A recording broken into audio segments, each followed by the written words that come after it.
and Zubimendi. You have earned an enemy forever.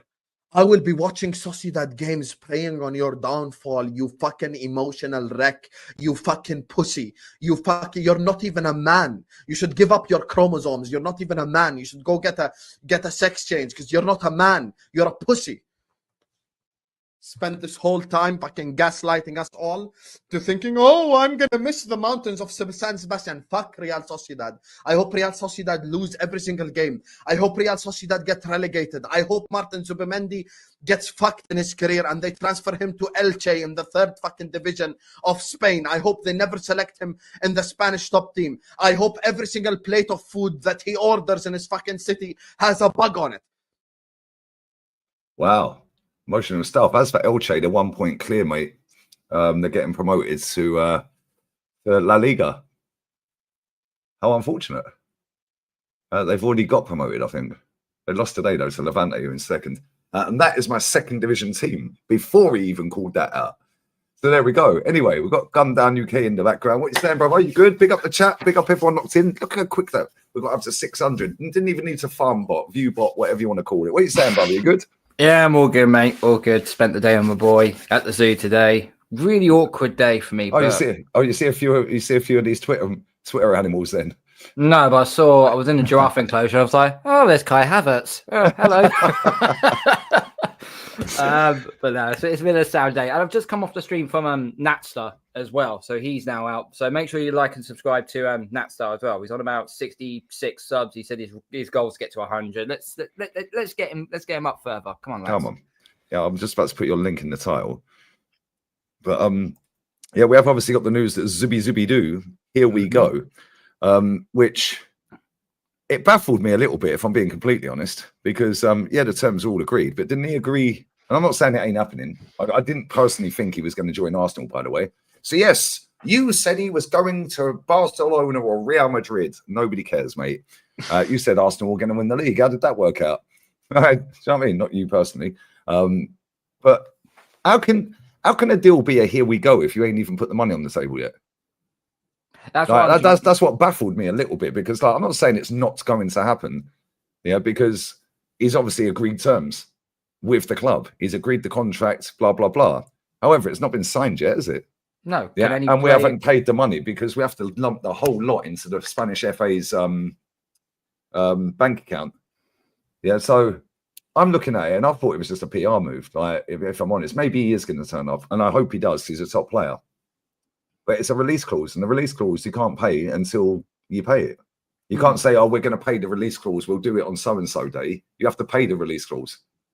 So I don't know. Maybe it is a bit of a PR. Maybe it is a bit of Fabrizio just putting out the PR because he knows the deal is going to get done in the summer. Maybe it is going to happen. I hope it does, like I said, because I like him. I think he's a good player.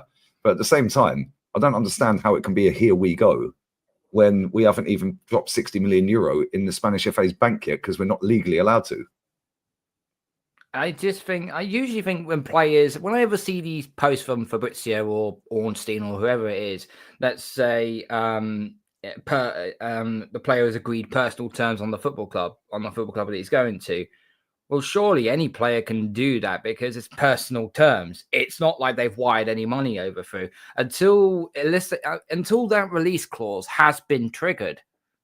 I don't think the player is going absolutely anywhere.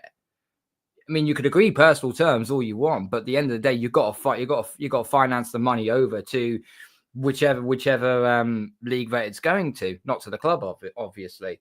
But it does sound so coincidental, isn't it? It's after we get knocked out of the Champions League by PSG, and it's literally not even 24 hours. Well, just over 24 hours, rather, before we play Liverpool and give them their guard of honour, and then they go and fling it out there. Coincidence? I think not. This football club knows what it's doing regarding of its PR and regarding of all the reporters out there that are linking us to everyone and their mother, because that's what they'll do now all summer. They'll link every single one of these so-called reporters will link everyone to Arsenal. And 99% of the time, they don't come to Arsenal. It's always, the one or two signs which no one's ever heard of, and then right at the last death, we'll get someone crapping like, I don't know, Raheem Sterling. There's your prime example. So yeah, I just think until I see them saying the release clause has been triggered, it's all been paid up for, then I'll say, cool, the player's ours. But if it's just personal terms, any player can agree on personal terms with a football club, even if you're contracted. So it's a case of a wait and see approach. But don't get me wrong, if we do get Zubimendi, I think he'll be. It's definitely a massive upgrade over Jorginho. Is he going to take him straight into Thomas Partey's position? If Berta doesn't re-sign Thomas Partey, we don't know. So it all depends. It all depends how this club's going to move in the summer. If this is what we're actually going to be doing, then I like how it started. But we need to see more. We need to see strikers. We need to see left wingers. We need to see a backup for Saka. We need to see another right-sided centre half because of Saliba. We're going to need another. Well, I hate to say this. We're going to need another left back because let's be real, Lewis Skelly is not a left back, but he's being shoehorned in there. And we're going to need another backup goalkeeper. I think we must have spent about £60 million on goalkeepers since Arteta has been manager. You know, it's just he's basically undoing the bodge and then trying to redo the original bodge. And he keeps bodging it and bodging it. You know what a bodger is what you see a plumber or an electrician. They do an absolute shit job. You pay them good money, but they do an absolute horrendous job. It's like, what's this piece of wood in it under this radio? Ping! Oh, then the water's pissing out. You know, that's what we got as a bodger. That's who we got as a bodger, as a manager. So we'll wait and see. If he does turn up, I'll be gassed. But I want a striker. And I've already pinpointed one out already because I was on Northside Stream doing the Benfica Sporting Lisbon game. Gyökeres is not our man. I'm sorry. This is the first proper game I've watched of him. I've always seen highlights of his goals and so on. This is the first actual game I've watched of him. He does not suit our style of play one little bit. I would rather take Benfica's striker, if I'm honest. Interesting. Pavlidis, that's it. Thank you, Alexandra. Pavlidis, yeah, he's good. He is. He's quality. I think the goal that he set up, he dribbled around three players, got to the bar line, whipped across the 6-yard box, and I think it was the midfielder that just tapped it in from 2 yards. Just it's the quality bit of play. But we'll see what happens. I just think until it's signed, sealed, and delivered, you can't really think that it's everyone can say, "Oh, he's coming to Arsenal. He's coming to Arsenal." I love how people try to swerve it. I really do. So you're spot on as well, yeah. By the way, he got smashed 4-0 today. Sorloth scored 4 goals against him. Scored 4 in a hat trick. Sorry, in 30 minutes. Yeah, I've just seen it. I ain't seen any of the football today at all. I've just seen that. They banged them 4-0. Fucking hell. That is crazy. But yeah, I'm just reading. I just Googled about can you agree terms with a player if the player is under a release clause, right? It says a club can agree terms with a player even if the player is under a release clause. However, the release clause does not automatically guarantee the player transfer. Meeting the release clause allows the club to negotiate directly with the player, but the player still has the final say on whether he wants to move. So, how have we agreed terms with him then if we haven't met the clause yet? It then continues on and says, here's the breakdown. Release clause is the financial threshold. The release clause sets a specific monetary amount that, if paid, allows the club to bypass the player's current deal and directly negotiate with the player, right? Not an automatic transfer. Paying the release clause does not automatically make the player's transfer final. The player has the right to decide whether they want to accept the offer or move to the new club. Negotiation with the player. Once the release clause is paid, the new club can negotiate personal terms with the player, such as salary, contract length, and other conditions. The player's decision. The player can accept the offer, reject it, or even negotiate a different deal with the original club. Release clauses in Spain. In some leagues, like La Liga, release clauses are mandatory in player contracts. Factors influencing release clauses. Release clauses are often determined by factors like players' age, contract length, market value, weekly wage.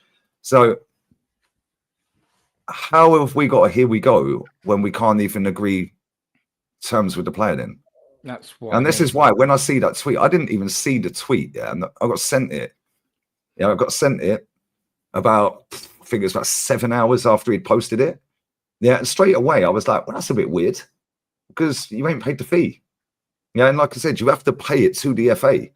Yeah, and then the FA pay it to the team. When we signed Thomas Partey, best example I can use, Thomas Partey, he didn't even tell him that he was leaving.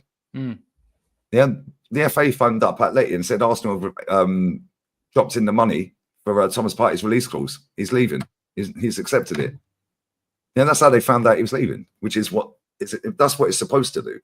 Yeah, it's supposed to be there to protect the club, but at the same time, sometimes it does fuck the club up. Yeah, and it sometimes helps the player or fucks the player, because if you look at, say, McAllister and Partey, for example, yeah, if we wanted to go and sign somebody like Thomas Partey now, and Zubimendi is a totally different player to Partey, he would cost more than 50 million euros, which is what we paid for Thomas Partey. Yeah, let's just be real with it. Yeah, we've seen Caicedo go for 115.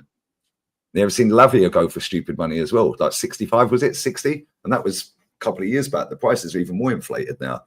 Yeah, so I don't know, man. Like, I'm a little bit skeptical because, like, maybe they have done a deal. Maybe all parties have arranged the deal. Maybe it has all been done. But the fact that that's been put out there is a bit of a sus one. I can't lie. Yeah, because it's basically going against what that article told me there is saying that ain't allowed. And when I see it, yeah, I've never seen a here we go on a release clause unless the release clause is done. Yeah, and like I said a second ago, it could help a club or it could help a player, or it could harm the player or harm the club. Because if the release clause is, say, McAllister, 35 million at Brighton, I mean, that totally fucked Brighton, didn't it? It did, yeah, because let's be real, yeah, he's unreal. Yeah, he's an unbelievable footballer, that McAllister, and he's worth way more than 35 million quid, especially in that market. He's worth double it. He's worth double Easy that money now. Easy. The only way I could see that happening is if they've agreed on the personal terms. But I just wonder because someone, I think it was Brian Green in the chat, basically said they're waiting until the 1st of June to actually go and release. Yeah, 1st of June to go and trigger the actual release clause. So then they pay 51 million to the Spanish FA. In fact, because I think the 1st of June is the opening day of the window, if I'm not mistaken. So that's probably what they're waiting on. If that is the case. So if we wait until the 1st of June and we find out that it has been accepted, then obviously this was true. If it's not, then obviously we're going to go through it like a fine tooth comb. We're going to find out, okay, personal terms have agreed, and then 1st of June, the money gets paid. The money gets paid 1st of June, cool. All right, Fabrizio's got this right. But it's a bit, you are right. I am very skeptical about it, but you have to pay the release clause in order to speak to the player. Facts. Yeah, and Sophie's spot on in the chat, by the way. Yeah, Sophie is. Yeah, absolutely spot on. The release clause can only be triggered in the window, so personal terms can't be agreed. Facts. Yeah, absolute facts. Yeah, but this is right. And some sorry, the fucking chat's gone mad. I can't see it now. They were saying that they're having the same problem with same dilemma with Man United and Matheus Cunha. Yeah, apparently he's agreed personal terms, but it's a release clause. Yeah, and this is what I don't get. Yeah, unless they've changed the rule on it, yeah, which I'm not sure. I genuinely don't. I don't know, mate. Like, it's a bit like I think he's a good player. Yeah, a lot of people say he ain't. Yeah, which is cool. He's not had a great season though. I can't lie. He's been pretty poor all season. Yeah, he's been injured a few times as well this season. Yeah, but at the same time, when I read it, I was just like, nah, this sounds a bit bait, mate. I can't lie. Yeah, and people say, well, you're bound to say that. You're always negative. Yeah, but if you know about release clauses, you'd think it's a bit sus. Yeah, because you literally have to deposit the flipping money. Journalism. And the reason, sorry to cut in, Cole, yeah, the reason you have to deposit the money, and that is the side that protects the football club, because now you can't go and talk to the player to get him out of his contract. Yeah, you have to literally say, bang, there's the money, we're having him. And then you can go and talk to him. Yeah, then it's down to the player to talk. You can't be tapping a player up, yeah, without dropping the money in. So that protects the club, doesn't it? Although depending on what the fee is per player, it could fuck him up if he says yes. Because if it's 5 million quid, for example, or 10 million quid, and the player's value in this market has probably been inflated off of a good season, yeah, then they've kind of fucked up, haven't they? But at the same time, if they've got 60 million euro on him, I don't see how we spoke to him. No, I don't see how it is either. I really don't. As I said, I think personal terms you can agree with any player. It says, as it says, states in the contract. But I just kind of think that with Cunha as a prime example, they've set personal terms with Cunha, but they can't officially speak to him until the money's wired across. So if anybody's getting tapped up, then surely that's a fine. Surely that's a fine or a penalty embargo on the club, because you're not allowed to tap these players up until the window actually opens. But if you're agreeing personal terms with their agent, I think it's a different subject. Then it's a different story. Yeah, but surely the agent speaking to his client. No, it's the same shit, isn't it? It should be. It's the same thing, really. I don't know. This is a good comment, though. Before a release clause is paid, wouldn't the club want to make sure that a player wants to go? Yeah, I hear it, but there's been release clauses probably hit before, yeah, and then the player said no. I don't know, man. Like, for me, I hope he does join us because we need midfielders, mate. Yeah, but at the same time, it wouldn't surprise me if he'd done a U-turn or it come out that he's done a U-turn. And not only that, there could be, say, 5 clubs that go and meet the release clause. Yeah, we're not going to be. Let's assume, yeah, that we're the only club. Cool. And he says, yeah, they're all cool. We get the player in. All right, fantastic. But now let's say Chelsea come in for him, and they meet the release clause, or Man United come in for him, or any other team, Man City, or even a team in Spain or anywhere around Europe. Yeah. Then let's say he's got 4 or 5 options to pick from. Like, they could all be queuing up. They could all be depositing the money into the FA. Yeah, and then they have to wire it back over. and therefore, if he's got like 4 or 5 clubs that want for him, he gets a choice. Then, right, okay, what do I do? Do I go to the best club that's going to be suited to me, or do I go to the highest bidder? And that's what will end up happening. It'll become a bidding war. And what happens when it comes to us? We don't win bidding wars, so we end up losing out. Right, because I'll give another example. Yeah, you can bid over the release clause because Man United did that with Xerxes. So then you can amortize the payment. So you don't have to pay it up front. But now the club have to agree to that. So maybe that's something we might have done. I don't know. Which means you are allowed to then speak to the player, because maybe we've had talks with Sociedad. So we're not going to pay the release clause. Maybe we're going to pay £1 million over it or something. Maybe that's another option. But for me, it seems a bit sus, bruv. I can't lie. Yeah, the way they work with these clauses, you literally can't talk to the player. No, you can't talk to the player. Man in the chat said, Tommy Guna said, if Fabrizio said it, it means it's true. Fabrizio said, yeah, that Vinny Jr. had won the Ballon d'Or. 3 days later, he hadn't. He didn't even bother turning up. Yeah, he's got a lot of things wrong, mate. Yeah, they all do. Yeah, and I understand football changes real quick and transfers move like that, and there's another team comes in out of nowhere. But all these agents know each other. Well, the majority of them would, especially the biggest players, the biggest names. Yeah, some of them have got the same agents. Yeah, so like they say, I don't know who Zubimendi's agent is. I genuinely don't know. Yeah, but I'd imagine that he ain't his only client. So he might have players that are in other clubs in Spain or other clubs around Europe or in other clubs around the world. So I don't know, man. Yeah, and let's be real with it as well. He also said that Reece Nelson had gone to Ipswich. Yeah, he's got loads of stuff wrong. Yeah. So is Ornstein. Ornstein's got loads of shit wrong. He said that our transfer business was done last summer, and then Raheem Sterling turned up. Yeah, this is why I sometimes don't believe journalism in this country, especially when it comes to the tabloids or reporters or that, because it's like they'll say one thing and then further down the line, it could be there's something else that could pop up out of absolute nowhere. So it's like, hang on, you said that if our transfer business is done, but then you say right at deadline day, oh no, now Raheem Sterling's on Arsenal. He's like, well, hang on, you said that to us 2 weeks ago that our transfer business is done. Now you're saying Raheem Sterling's coming in right on deadline day. You know, this is why sometimes I will wait until I actually see pictures of the bloke holding up the shirt where he's gone to. That's the way I see it. And I know that sounds like a very contradictive thing to say, but I struggle to believe what journalism in this country says nowadays.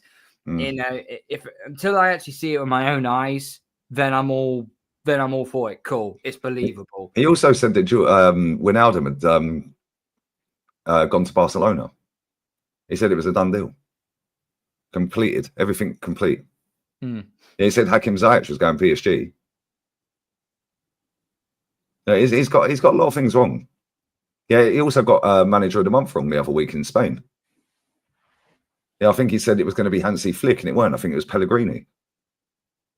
I'm pretty sure it was Pellegrini. I might be wrong. Who was it? But he definitely said Hansi Flick was going to be the manager of the month.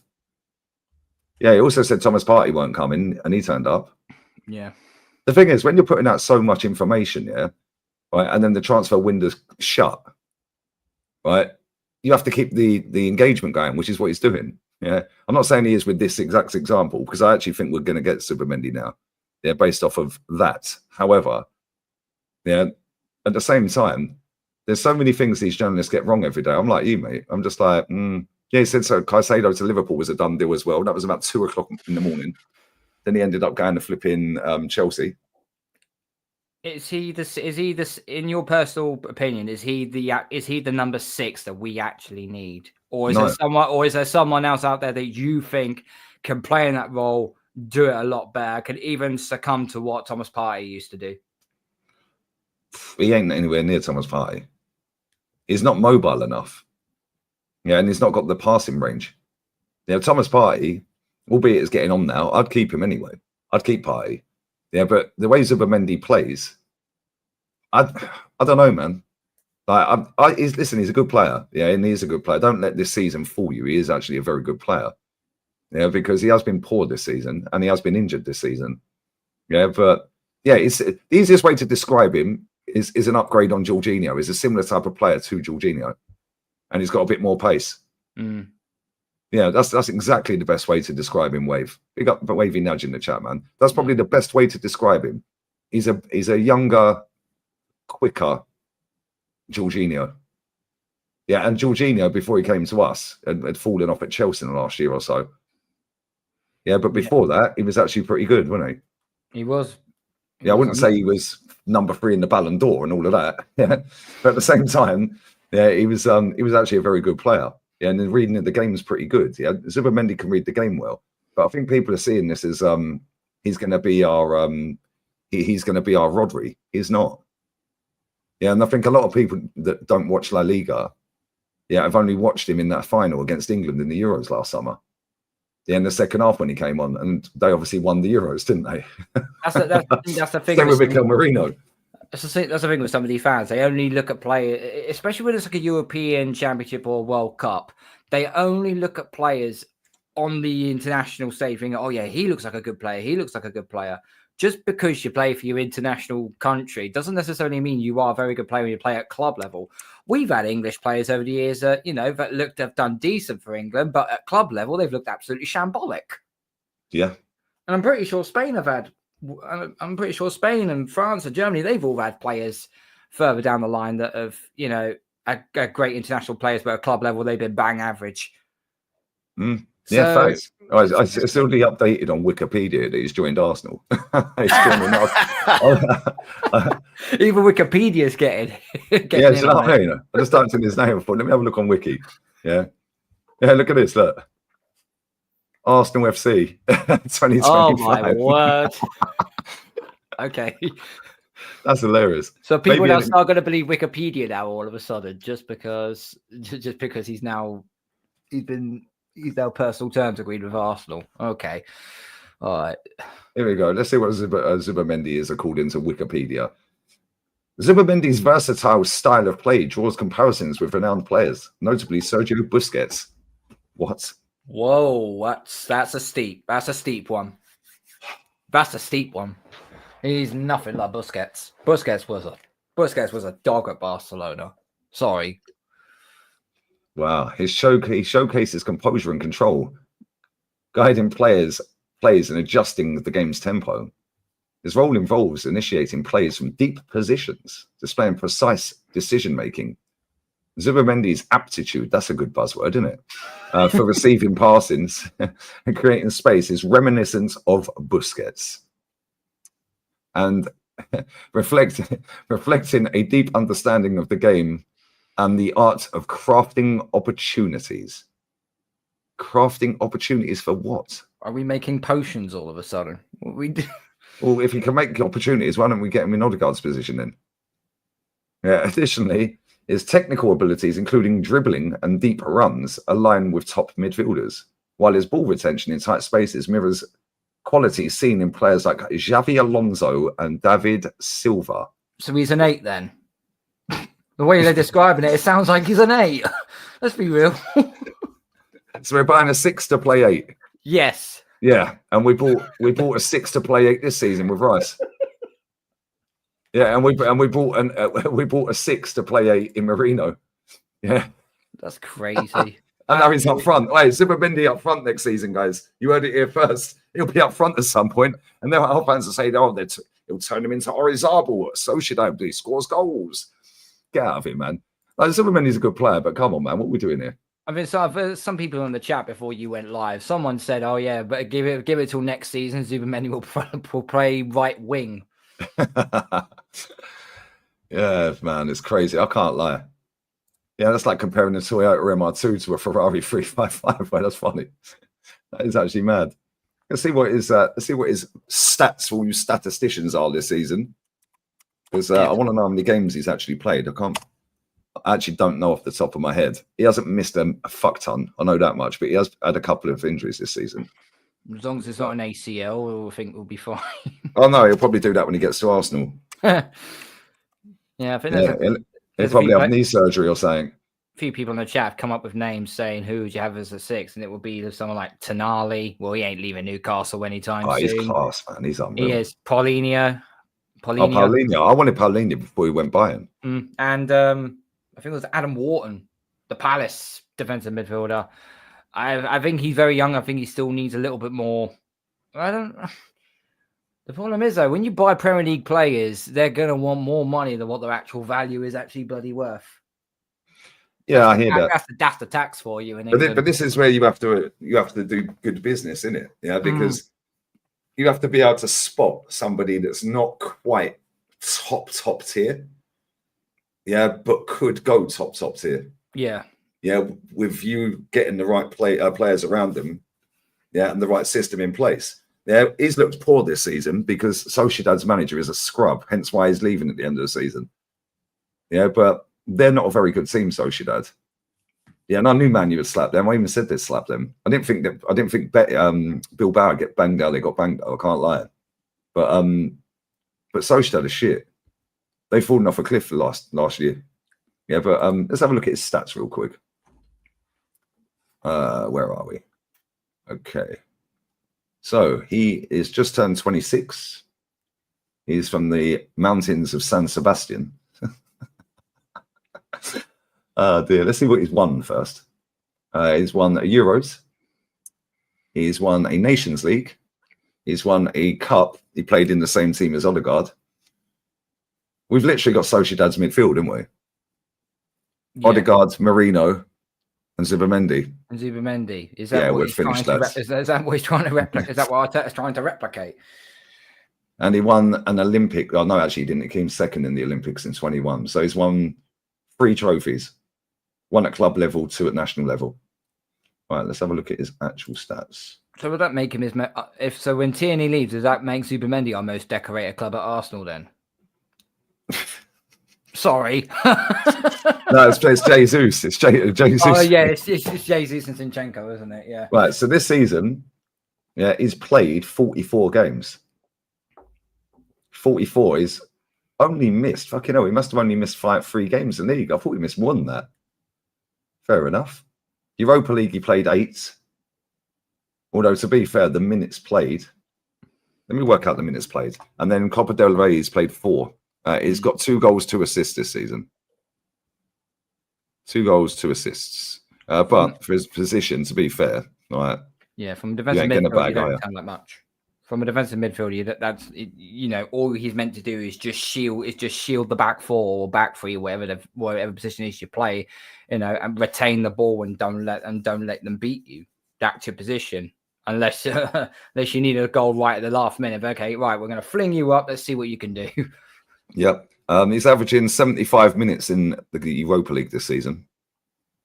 In the 8 games he's played, he's averaged 75 minutes. Let's have a look at the league. 6, 8, 9, about 32. He's averaging 84, so he plays pretty much all the games. It's not often he gets sent off either, I don't think.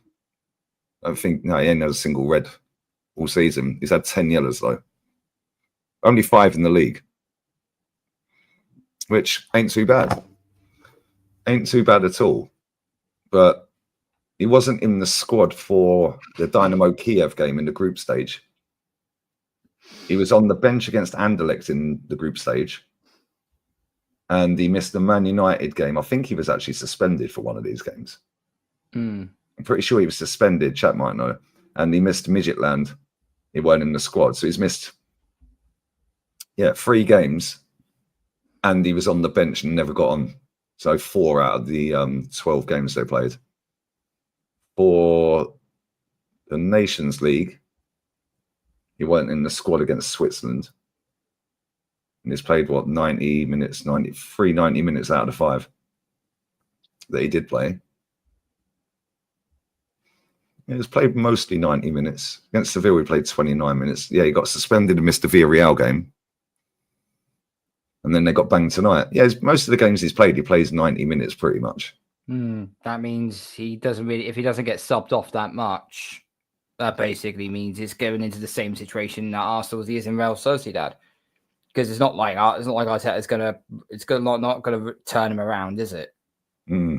Unless he actually finally knows how to adjust and manage and use Zubimendi and Partey on a rotation basis. Like, say, Partey plays one game, then Zubimendi plays one game. Do it for a number of games throughout the season, and then find out which one is the best. Of right, you're starting, you're being benched, or rather, you're starting, you're playing in the cups.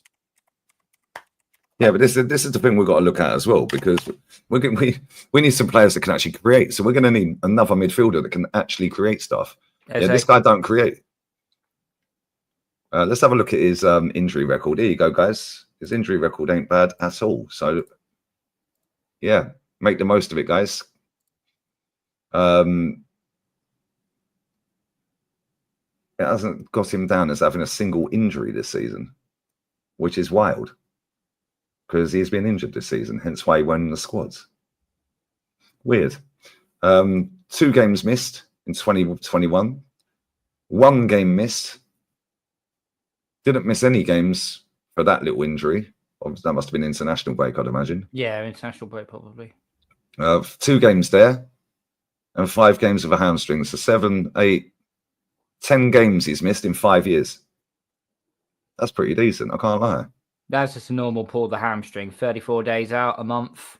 Yeah, that's the average hamstring injury. So it's not like he had a grade. It's not like he had a grade 2 or grade 3 or anything. No. He's saving that for when he lands Arsenal, mate. So he's only missed 41 days out last year. He's missed 10 games in 4 years. I guarantee he misses more than 10 games. Yeah. Anyone know how good his long throw is? So that's funny, bro. 10th of June, 11 o'clock, 2025. Yeah. That's actually mad. Penciling the date now. That is actually mad. He's only missed 10 games in 5 years through injury. Wow. Muller's played his final game for Bayern. Maybe we should go and get him, play him in the number 10. How old is he now? He must be close to 40 now, surely. Thomas Muller. Thomas Muller. I think it's about 35. 35. There you go. Oh, Jesus. Okay, fair enough.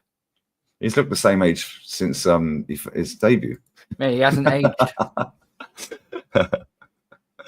No, that's crazy. Let me grab these super chats real quick, yeah? Big up to Nadar. Thought you were off. Cheers from Boston. And 3. I don't know what that badge says, bruv, because it just comes up LB, bruv. I don't know what that means. It don't show on my PC. It don't show badges for some reason. I could say Lebanon, but I could be horribly wrong there. Yeah, I have no idea. It's Leb, so I don't know. Maybe it's talking about a footballer. Maybe it's talking about Lewandowski. Big up to Big Dogs. Zubimendi, a good start, or be it a bit of PR. We need to get a striker, a right winger, cam, a centre back, and a left back at least. Probably a bit of a stretch, but we need squad depth. Facts. Big up to you, bro. Big up to RSV. Zubimendi got locked by Casemiro in Europa and was awful. He's been pretty awful all season, bro, to be fair. Big up to Faisal. Based on my understanding, Lee, it's the Arsenal have agreed a fee with Sociedad slightly higher than his release clause, but to be paid in installments. There you go. There you go. That could be one of them. That's up to you. Let me read the tweet quickly, what Fabrizio tweeted. I'm pretty sure he mentioned we're going to pay the release clause. But it could be that. Maybe that's how we spoke to him, innit? And if that is the case, then that would free up more money for other players, because obviously you have to pay the whole lot up front, don't you, otherwise?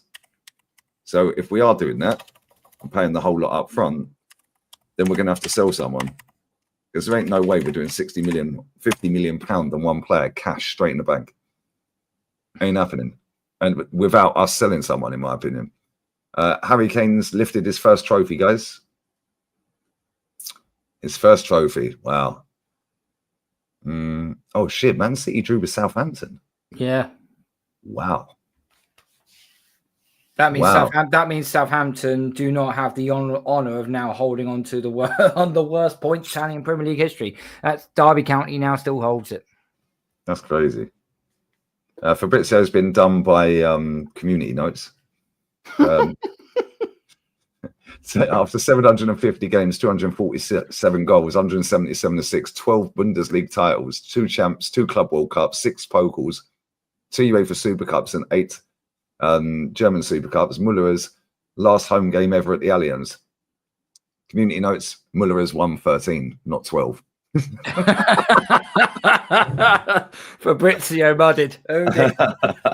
Yeah, he's in the bin with that one, isn't he? Nah, to be fair to Thomas Muller, a fantastic player. I'm listening. I'm just going to grab a beer quickly, mate. Yeah, fantastic player for club and country.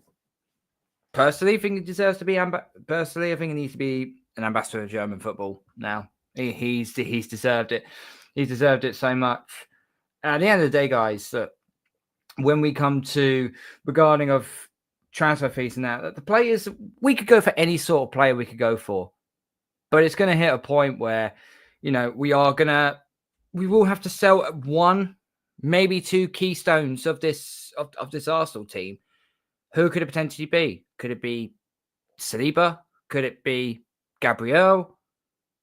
You know, I personally don't think it's going to be Bukayo Saka. If I had to personally say that one of them is going to end up being sold, it's more likely going to be probably Gabriel than Saliba. Saliba, I think, has still got his youth on his side. Gabriel's 27. Anybody on the chat doesn't think that the Saudi League will come in and give us 50, 60 million for Gabriel? I personally feel like that could be the case. Yeah, Martinelli, I could personally think he could agree to, because apparently Trossard is now going to be sorting out new contracts. I don't know what to think of that, because Trossard, for me, and I know that's your baller, Lee. That's Trossard. He's your baller, right? But I've always felt like every time he starts, he's always left wanting more. But when he comes off the bench, he is that ultimate impact player that adds something different to the left-hand side. So while Martinelli is trying to just go down the wing and trying to cut in and so on, Trossard has the technical ability to put defenders on their backsides. But who would you say, Lee, that would be? Because if you said you're going to free money up, you think we're going to sell one. Who would be that player would sell? Would it be Saliba? Would it be Gabriel? Would it be Martinelli? Odegaard. That was a stupid question. You walked into that one, Cole. Come on. I know that. But come on, mate. You know, I mean, if anybody, the only ones I can see going for an Odegaard is Saudi League. I don't think no one in Europe. I mean, unless you've got to have a sporting director that's got a head of an onion to actually think, that we get rid of Odegaard and sell Arteta. I mean, that would be the cheapest option, to sell Arteta. Well, to pay him off and then freaking get someone else in, because then you get more out of this team. But I think something tells me that one of either Saliba or Gabriel is going to be sold. I think they're going to look at it like what Liverpool did with Philip Coutinho, and get him one of those players and get. What are you going to get for Gabriel? 50, 60 mil? If the Saudi team comes in, 50, 60 mil, maybe. Maybe. Saliba, yeah, maybe. You're looking at probably close to 80, 90, and that sort of thing. You're probably looking at the highest bidder there, and we know his head's turned with Real Madrid. 100%. Since Real Madrid, since we knocked out Real Madrid, he's just not been interested. And I know Kivior is useless. Well, not useless, but he's not Gabriel. So it's like Saliba's trying to do all the work and he's getting completely found out. He needs that other person to actually complement him. And when you don't have that, I think you do struggle. But at the same time, you've got to put in a much better performance. That means you've got to work twice as hard. If you're this good of a player that you say you are, then show it when you've got an average backup alongside you. And he hasn't done that. So I think it's one of either the two centre halves that are going to get sold. And then we'll probably end up going and getting Kivior in centre back the whole season, and then go and buy backup to Kivior. No, we'll move Calafiori from left back to centre half. Oh yeah. Sorry, how did I not think of that? or maybe Ben White can get a game at centre back again. We know he can't play at centre back for us because we tried that once and it didn't go to plan, did it? True. Yeah, true. Very true. But yeah, let me get this. It's funny, as I'm scrolling through for bits of those tweets, I could get this tweet about Zubimendi. Big up Rashid, brother. Hansi Flick, I'm happy with Chesney. I'd like him to stay, and I think he's happy here too. I know he smokes a little bit, which I've never seen before, by the way. But he's at the right age, and he's certainly a lot calmer now. Yeah, and guess what? You're allowed to smoke weed out here as well, bruv. Maybe he's on the weed. Maybe that's what he meant. Yeah, maybe that's what he meant. They even have a flipping festival in Barca every year. A weed festival and that, do you know what I mean? Yeah, so maybe that's what he's on. Maybe that's what he's on. That's one way to calm you down. Yeah, mate, I'll be asleep. Fuck it up. You don't need to talk about your brownie incident again. Come on. Oh, mate, they had the fucking gummies. Oh, my God, bruv. That never again, mate. That cost me the Leicester game. Flipping hell. Ancelotti, this is the last El Clasico of the season because Barca won't be at the Club World Cup. Yeah, hold that. Tell him, tell him, my G. Get him to Arsenal ASAP.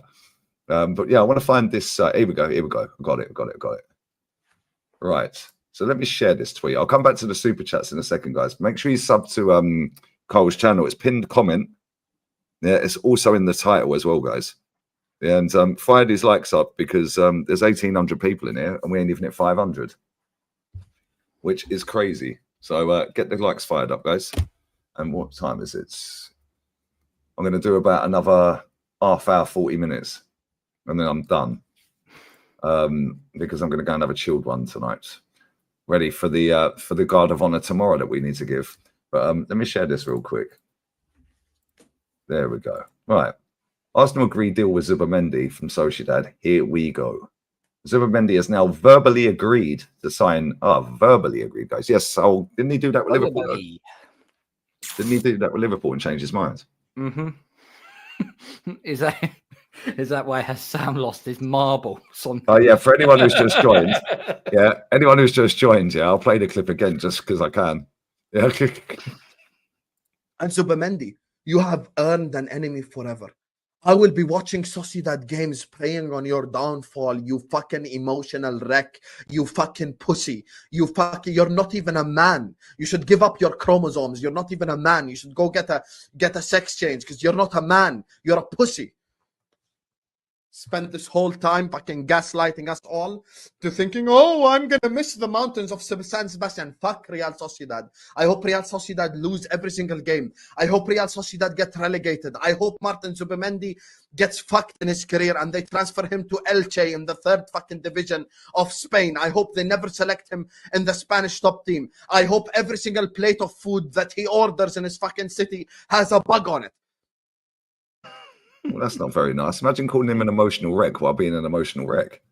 I pick up Hussam every time, though. That is generational, man. Imagine if he scores the winner at Anfield next season.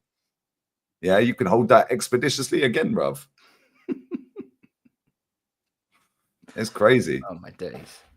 Oh, my days. It is what it is. But anyway, yeah. So let me go back to that tweet. Where is it? Where is it? There it is.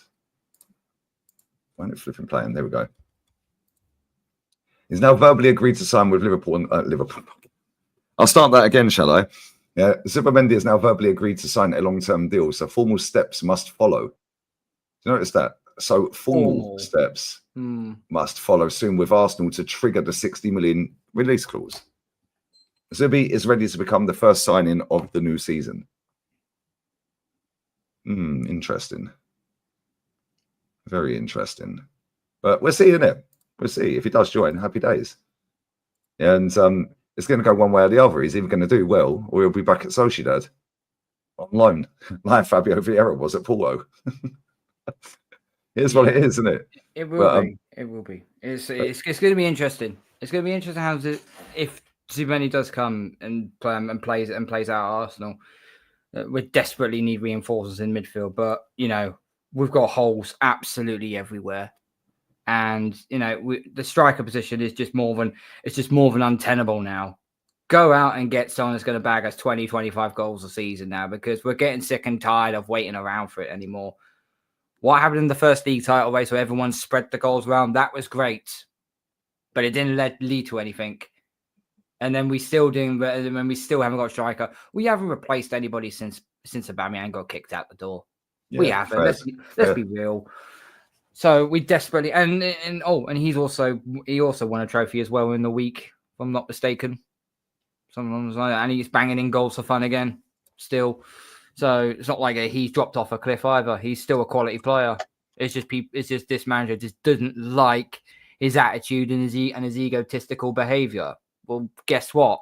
The most egotistical, the most not arrogant, but one who they big themselves up all the time. They're actually some of the best players in the world. You need to have that. You need to have that about you. You need to have that character about you. Sometimes you can't have a bunch of yes men in the squad. You have to have a blend of both. You also need to have a blend of leadership as well. We have the leadership, but the armband's on the wrong flipping player. Yeah, facts. Absolute facts. So, big up Tim's in the chat as well. Be nice to Lauren, bruv. Come on, what are we doing here? Why are you always arguing, bruv? Although to be fair, they used to say, I don't know if you had this when you was at school, Carl. Yeah, you always bullied the girl that you fancied, didn't it? Maybe that's what it is. Maybe little Timmy in the chat fancies Lauren, bruv. Why didn't you just say it? That happened to me in year 9. I swear to God. Yeah, the finals later this month with Aubameyang. They're up against El Ittihad. I just looked at him a minute ago. Yeah, so whoever put in my chat the other day, you're saying that he's in the final this weekend. Yeah, you must be on Spice, mate, because I'm fucking telling everyone without fact-checking it, because I'm a mutant as well. Is what it is. Is what it is. How comes Arteta wasn't asked about Zubimendi in the press conference today? In fact, that reminds me, actually, because I forgot there was a press conference today. Let's see what this idiot said in his press conference. See what bullshit he's come out. Osman, market opportunity. Facts. Absolute facts. I'd have he's bagged about 30 odd goals this season. And then you'll get told, but it's a Farmers League. Yeah, it's a Farmers League. Can't see Arsenal sign a left back. So League One and PSG have slapped up every single English team in the Champions League. So what are you saying? Mad, isn't it? But this is what it is. Yeah, this is what it is, mate. Yeah, it's funny how the farmers keep harvesting, isn't it? Yeah, man said YouTube chat's always full of simps. To be fair, they probably are. They got my sweetie Galen every time. Took the words out of my mouth. Hard crush. Yeah, come on. Galen knows. Galen knows Timmy's crushing on Lauren, bruv. That's what it is, bruv. That's what it is. Anyway, let me get these super chats. Big up to Paul in the chat as well, man. Come on. Big up to Andy Callin. Was that NFFC? Maybe that's Nottingham Forest. Yes. So we'll call you Andy Callie then. Big up Lee. Big up yourself. I have done. Sorry, I'm having a mare. I have. Bro, am I reading this right? I have a. I think you mean non-dickhead question. Yeah, I think it is. From a Forest fan. There you go. I told you. Have they had a better season than Arsenal? Just curious with different expectations. No. We both had the same season, brother. If I'm honest. Yeah, and I'll tell you why. Because we both won nothing. Yeah, and the expectation should always be to compete to win the trophy. And if you haven't won the trophy at the end of it, yeah, then you failed. Whether the expectation and if anyone believed you could go and do it, yeah, it's irrelevant. Yeah, who believed Leicester would win the league? Yeah, who believed Wigan would win the cup? Portsmouth would win the cup. Who believed that what's it called? Porto would do a treble. Like, do you know what I mean? There's loads of things in there. Yeah, we could use loads of different examples. Yeah, who would have thought that Liverpool win the league this season? Yeah, who would have thought that Newcastle beat Liverpool in a cup final? Yeah, so it's like I always look at it, and it's like trophies are the aim of the sport. You know, whether you're Luton Town, you know, whether you're Man City or Liverpool, Arsenal, Chelsea, Man United, yeah, they're the aim of the game. Yeah, and it's all relative to what league you're in, of course, because other leagues are different in terms of quality of the league. Yeah, but it's still relative. Yeah, there will always be a team in certain leagues around the world that will be better than every other team in the league. Yeah, we see this. This is why Bayern Munich dominate Germany most years. Yeah, because they're better than everyone. And then the teams in that country just bend over for Bayern Munich every year. Yeah, they sell them all their players every year. They're like Man United back in the day under Fergie. Yeah, they want the player from, yep, you're coming to us. Come on in. Yeah, they just buy all the best players. It's only really Dortmund in that league that really tries for Bayern Munich. You get the odd one or two that might fly up, you know, that Bayer Leverkusen do, Wolfsburg do, and that Frankfurt. sort of thing. Frankfurt, one of them. But now Xabi Alonso's on his way to Real Madrid. You watch Bayer Leverkusen and go bang. Yeah, all the players will leave as well. You watch them fall down the table. Yeah, that's the point. Can we get Granit Xhaka back? Hey, you watch him take Florian Wirtz to Real Madrid with him. Oh, you watch. He'll take Florian Wirtz. That is the Modric replacement right there. That is the Modric replacement. Yeah, that'll be the Modric replacement. But yeah, it's the same for every club, man. Yeah, and it's the same in every league. This is why when people say, "Yeah, that's the Farmers League," no, it ain't. No, it ain't. Man City have won 7 out of the last 8 leagues, didn't they? Yes. Was it 7 out of 9, I think now, actually. It'll be 7 out of 9 because Liverpool will have won it again. So, yeah, 7 out of 9. Yeah, 7 out of 9 is ridiculous, isn't it? Yeah, and Bayern Munich had won about 12 in a row, I think, before Leverkusen won it last year. Something ridiculous, it was 12 years. And Xabi Alonso, all he's done is taken a Real Sociedad B team, took him from the 3rd tier to the 2nd tier. That's all he's done. Gone to Leverkusen and go, oh, you Bayern Munich, right? Yeah, screw you. Here we go. Yeah. We're going to go win it. We're going to go win it. And he goes and does it. I thought Real Madrid weren't going to go in for him because I thought I could be completely waffling here, so I do apologize if I else. But I thought I heard Real Madrid turn around and say that they were pleased with what Xabi Alonso did last season because they won the league, but they wanted to see if he could do it again. But obviously, I might have got that one wrong. They obviously do want him. Yeah, no, it looks that way. But yeah, I think he should stay at Leverkusen for another year. Yeah, because it's going to go one way or the other real quick. I said the same with Slot when he went to Liverpool. Yeah, he's either sacked by Christmas or he smashes it. Yeah, and obviously he smashed it. Guard of Honor tomorrow. Yeah, but this will be the same with Xabi Alonso. He either goes there and he does really well, yeah, or he's fucked by Christmas, mate. Yeah, because we know that them Madrid fans ain't playing. Yeah, they ain't going to win nothing this season as it stands. Yeah, they've only got the league left to play for. Yeah, and if they lose that El Clasico tomorrow, they're finished. Yes, Actually, to be fair, they can actually win the Club World Cup. Yeah, so if they go trophyless for the whole season, don't win that Club World Cup, he better hit the ground running.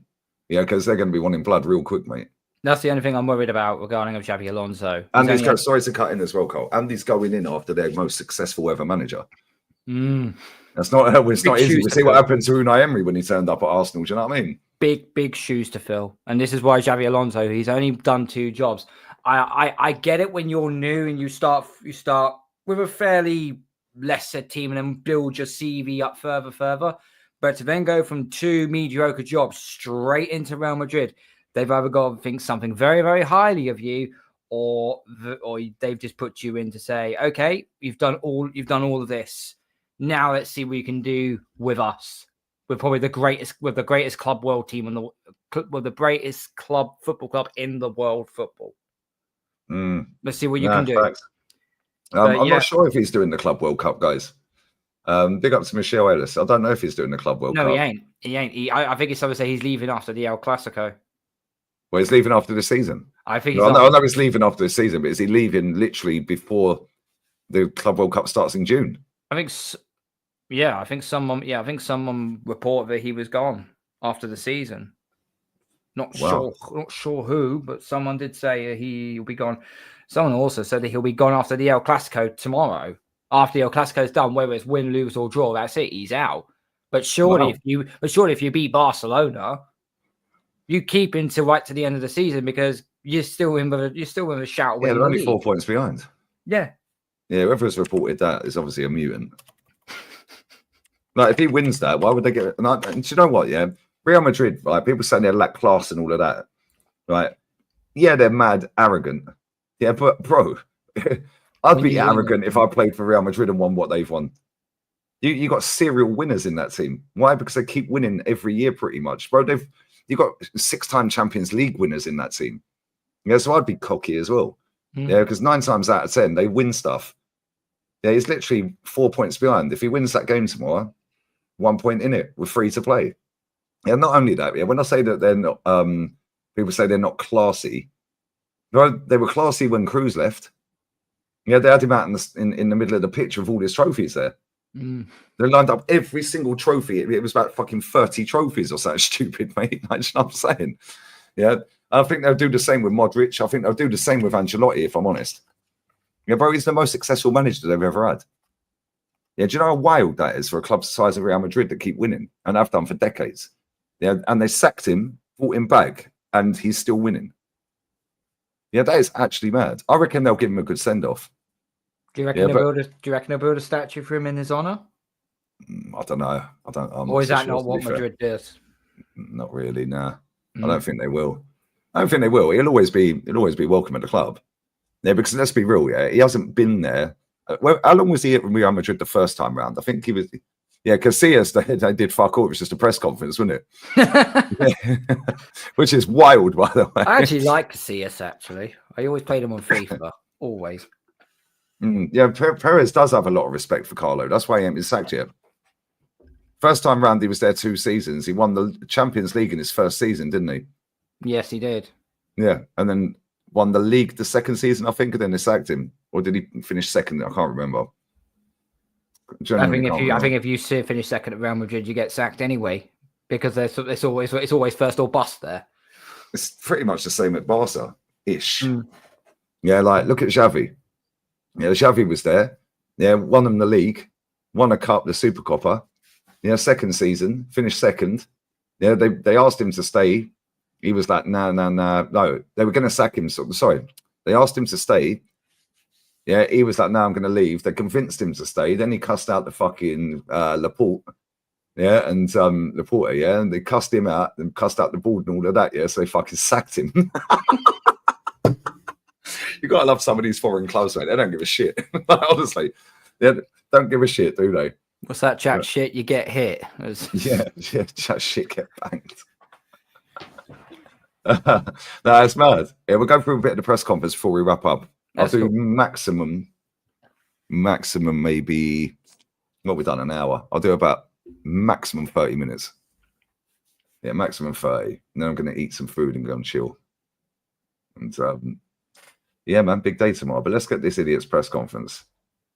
Big up to Joseph O'Hanlon as well. There's still 1,800 in here nearly. So get these likes up. 750 on the likes. Make sure Cole's channel's flying as well. There's pinned comment. Gun Down UK. It's also in the title. So make sure you click on that. How many subs you on now, bro? Hang on, let me just refresh it. 295 I'm on. Come on, man. What are we doing here?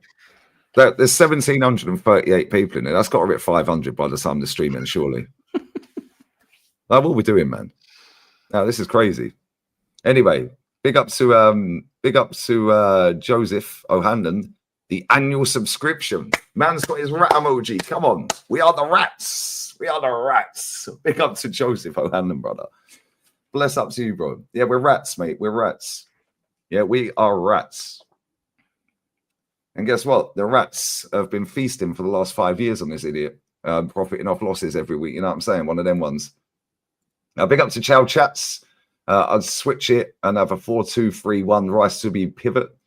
See, this is the thing, yeah. When he played at Sociedad, this is why I didn't get it when people were saying about Mikel Merino. Oh, he's the destroyer in midfield.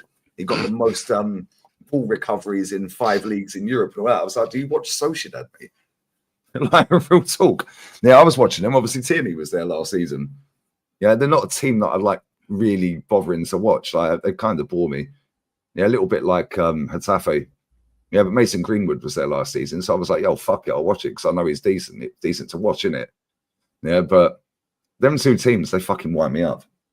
Yeah, they're proper boring, man. Same with Mallorca at times. Mallorca, they can either play really good football or they're just shit. Mallorca or Mallorca? Mallorca. Yeah. The J is the double L is pronounced J though. Oh, okay. Well, yeah, the J, it's not even a fucking J, it's Mallorca. It is what it is. That's why I always find it funny when people spell it with a J. Yeah, because that's never how it's spelled, mate. Ever. well, that's me stinking hook then, 'cause that's all I've been saying since I've gone over there for cycling. Oh, that's mad. Who said this about what have you just put in there, Tim's? Oh, okay. Okay, AFTV media post. Somebody's posted it on Twitter. Do you think we were better than PSG despite the defeat? And it's a picture of Don Robbie with Super Duper Mick on there as well. Obviously not being interviewed by Don Robbie, but the two pictures put together. I'm sorry, but he's chatting rubbish. Robbie says on Arteta saying Arsenal would have better. So even Robbie's had enough. Oh, fucking wakey, rise and shine. Aubameyang liked the post. Aubameyang's liked the post on AFTV of Robbie saying sorry, but he's chatting rubbish. He clearly still has links with troops. Sure more. Well, you'd think so, wouldn't you? Mm. Yeah, and he's got to the same amount of finals since leaving. No, actually. Has he been to more finals? I don't know. Bellerin's in a final, though. I know that much. Yeah, Real Betis got to a final the other night. Surprised against Chelsea. Surprised Bellerin is still going. I thought he would still be on the catwalk.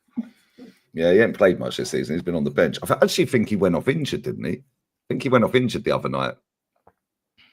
Big up Social, brother. Big up my guy. Big up to Clearly Dunn as well. Who do you want to come up to the Prem from the playoffs? Sunderland. Sorry, Sophie. Sunderland. Although that'd be a sick game, wouldn't it? I wouldn't mind Derby coming again, back. Oh, so, yeah, the old Tyneside derby again. That was that back in the day. That was actually quite a hostile derby. Kevin Phillips and them, man. Niall Quinn and that. Yeah. Run it back. Run it back. Let me have a look. So I haven't seen any football today at all. So let me see. Was there any playoff games today? There was a few today. League One and League Two. So Leyton Orient drew 2-2 Stockport County, and AFC Wimbledon in League Two beat Notts County 1-0, and that was at Notts County. So now they go back to Wimbledon, 1-0 lead. That's a madness. Okay, so Bristol City got slapped up. We don't want Sheffield United back. Fuck them, man. They won 3-0 on Thursday night, and Bristol had a red card. It was at their Sheffield United, fucking no, fuck them. I don't want them back, man. Bristol What a City. waste of time. Yeah, Bristol City are done for. They're going to need a miracle in that one. Fat Frank lost to Sunderland on Friday at Coventry as well. Crazy. Yeah, so it looks like it's going to be Sunderland versus Sheffield. The way it looks, it could be Sunderland Sheffield United final. Yeah, it's looking that way, isn't it? Although Coventry potentially could turn that over. Bristol City ain't coming back in Sheffield United. Oh, that's tomorrow night, 9 p.m. my time. Yeah, what idiot, by the way, put that El Clasico on an hour before Arsenal kickoff? Well, weren't that the 8 p.m. kickoff? That should be like NFL like prime time game, like it's prime time in its own personal slot, like an 8 o'clock kickoff time or something. Yeah, that's ridiculous. They did that last season as well. Jude Bellingham smacked a fucking screamer in that game, top bins, and that was in the daytime. Yeah, fucking ridiculous. Big up Katie, but yeah, I want Sunderland. Big up to Scott Linehan as well. Do you think any big player will leave Arsenal? Yep, we covered that, bro. Literally about 40 minutes ago, maybe. But Cole thinks Saliba or Gabriel. I think if Madrid bids 75 or more, I reckon he's gone. Yeah, and let's be real, yeah. If we are playing, if we are going to pay the release clause for Zubimendi, I don't see how we give out 50 million quid up front. There you go. Bang, there's 51 million quid. Yeah, without getting rid of somebody. Because do you know what this club would do? We've been doing it for fucking 20, 30 years. Even under Wenger, we were doing shit like this. Yeah, so I don't think that we're gonna go and do that. I know who did we get rid of the summer we did that with Party? When we signed Party and paid the 40 odd million quid or whatever pounds, 50 million euro release clause. Who did we get rid of that summer? I genuinely can't remember. You live in Newcastle. I bet that's mad if you have a signing with Derby up there. Newcastle's sick as well. I love Newcastle. The accent's crazy. I've been and the stadium's sick as well. I love their stadium. Yeah. Best away day, man. Best away day for obvious reasons, lads. You know what I mean? I've only been on a night out there once, and yeah, it's something I will always remember. Crazy night. Yeah, it is. It is a crazy night. We just swapped Saliba for Rodrigo. Not under this manager, no. To be honest, yeah, I don't think this manager should still be in a job, as everyone already knows. But at the same time, yeah, bro, give him what he wants. There's no excuse. Give him a striker, give him a winger, yeah, give him his midfielders, give him all the players he wants this summer under Berta. Yeah, if he ain't doing it by Christmas, bye-bye. Bye-bye. Get him everything he wants, because what's the excuse then? Yeah, because I keep hearing people say, oh, yeah, but he needs a striker. Bro, do you know we're like 7th on created chances or something in the Prem? 7th or 8th or something. In fact, Matty sent me it earlier. Yeah, I'm not one for these XG stats and all this bullshit, yeah? No, I'm not either. Right? But Matty sent me this that somebody had put in a comment section somewhere. Don't know whose channel it was. It says, yeah. Right, so this was 1 month ago. Sorry, the person posted it. He hasn't got the updated version of it, but it was from a month ago before the Scouse Derby. Arsenal are 8th on XG. Not that I rate that stat, but anyway. And also 7th/8th from open play goals scored. 7th or 8th on open play goals scored. Do you know how shit that is? Yeah, but then people go, oh, they're punching above their weight then. They're punching above their weight. Yeah, then carries on. It says, where is it? It's fucking so tiny. It's mad to see this comment.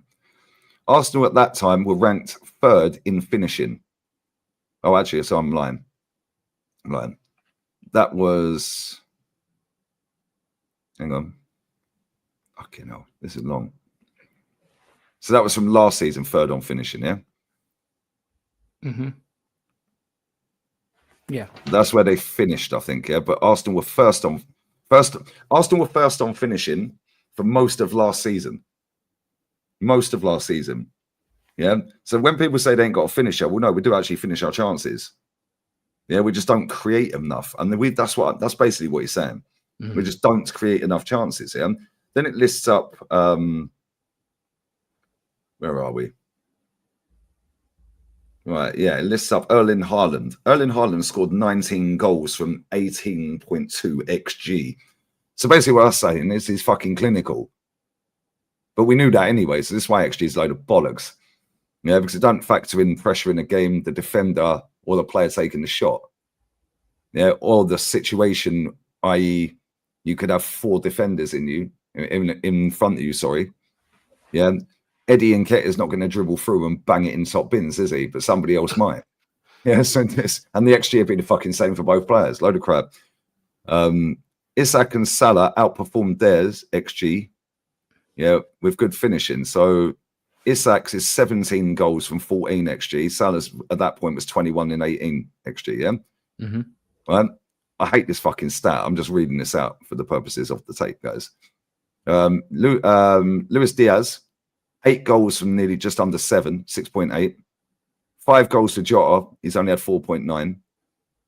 Nunes, 4 goals. Is that all he's fucking scored at that point? Wow. 3.4 XG, yeah? It also don't factor in how hard the chart. Big up to Football Heritage, brother. Book your ticket to Bilbao yet? No, although get out of it, man. Big up, Sava. Although if you want to buy one, there's someone in my chat called Daryl Williams, mate. He's got one for sale. Yeah, it's going to cost you about $6,500 though. Yeah, he's going to make about 5 times his money on that. By the way, is it going to be a Bilbao though? Because I saw another report out. Apparently, there might be moved due to the fact it's 2 English clubs. Nah, they won't move it. No chance. Never in a million years. So big up HD90 as well. Big up for the super chat as well, Sava. Make sure you sub to his channel. Right, so check this, right? It then says, look at the XG Arsenal players have got this season. Havertz, I fucking said his name, twat. 9.4, but he scored 9 goals. Right? Martinelli, 4.1, he scored 6 goals.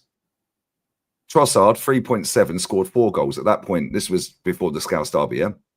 Saka, 4.2 XG, 5 goals. I don't know if he was taking it for a month. No, Saka has only scored about 6 league goals, isn't he? Yeah, true. Scored many. Imagine if Arsenal had got a good finisher who can outperform their XG by 2.9, yeah, to replace 29. Look how many goals would he score? Yeah, 9.4 at 2.9 is 12.3 goals. That's it. Finishing is not actually that important. Yeah, it's the creating of chances. You won't score goals unless you create a lot of chances at this football club. Yeah, which is true. Yeah, because if you look at all the other clubs here, it goes on forever. It's like writing a book, this guy. Yeah, but big up for you, whoever put that comment into whoever's channel it was that Matty sent me. So basically what he's saying is Erling Haaland, Mohamed Salah, and so on and so forth, yeah, the top scorers in this league, yeah, they're not actually that clinical. Yeah, they just get a high volume of chances. Whereas our players are actually very clinical when they get a chance, but we just don't create enough of them, which is what I've been saying on this channel all bloody season. We don't create enough. Yeah, we haven't created enough. Our captain's shit. Yeah, Saka can't do it on his own. Yeah, 29 don't create anything. Yeah, and Martinelli runs down blind alleyways and gives him a goal kick. Yeah, Trossard scored more than Martinelli this season. Like, it's a bit of a mad one. I can't lie. But this is why people sit there, yeah, and they go, oh, if we get a striker, yeah, it's great. No, it ain't. Who's going to provide the chances for him? This is why you need This is why I'd say go get Eze from Palace and go get Baena from Villarreal. Facts.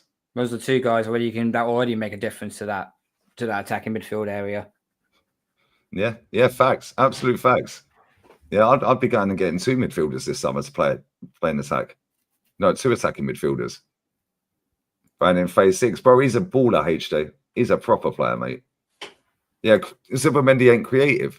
Now, don't you think it's funny, yeah, that if this story is true and he is going to join us, don't you think it's funny, yeah, that the first player we signed is another defensive midfielder? Yeah, we signed one last summer. It took us 3 months to get in, Mikel Merino. Yeah, we didn't sign a left back. Wait, don't worry, guys, a left back or a goalkeeper's next. It will be Juan Garcia next. He's actually really good. Plays for Espanyol, doesn't he? Yeah, he's a sick keeper. Yeah. He's very good, mate. But I'd take Gyökeres at Arsenal. Big up Sava as well, and all the people that are subbing to Gun Down as well, people. You know, the link's in the pinned and in the title. We're going to wrap up in about 10-15 minutes. But let's get into this press conference. So I ain't going to read the whole thing, otherwise I'll be here forever. No, that's fine. That's fine. Hey, it is what it is, though, man. He's on his way to Atleti. He would cook at Atleti, that Alex Breitner, bruv. Yildiz at Juve. Wait, Yildiz is a sick player. Yeah, reindeers as well, bruv. He's a baller. We need a Xhaka upgrade. Yeah, bro, we still haven't really upgraded Xhaka, innit? Yeah, which is kind of mad, considering he was shit for most of his time at Arsenal. Apart from the one season where he's actually played as a box-to-box midfielder instead of a defensive midfielder. All right, big up Sava, man. Make sure you sub to Sava's TV, Sava Football Heritage TV as well. Bless up, brother. And hopefully you lose the final, and hopefully, man, you do as well. Yeah, hopefully they call it off. Yeah, just say, nah, we're scrapping it this year, lads. Sleep with an enemy to slay a greater one. One of them ones. Yeah, Concert Sal's a baller as well. Proper winger. Proper player. Big up everyone. Just a wild thought. Big up Suj, brother. If the ball gives us 300 million, drop 40 to pay out 29 contracts, still leaves 260 plus other sales. That's actually very true. That is actually very true. Do the same with Jesus as well. And Tomiyasu and the manager. Yeah, that's a plan. Big up to Christofsky. Bless up, brother. Have a nice evening, mate. So did you see that story today? That's just reminded me. The one of the scouts went to watch Kvaratskhelia. Yeah, said, Joel, I think maybe you should go in for him. He looks pretty good. Yeah, and they went, nah, not really our thing, mate. Then 2 weeks later, they signed Marquinhos.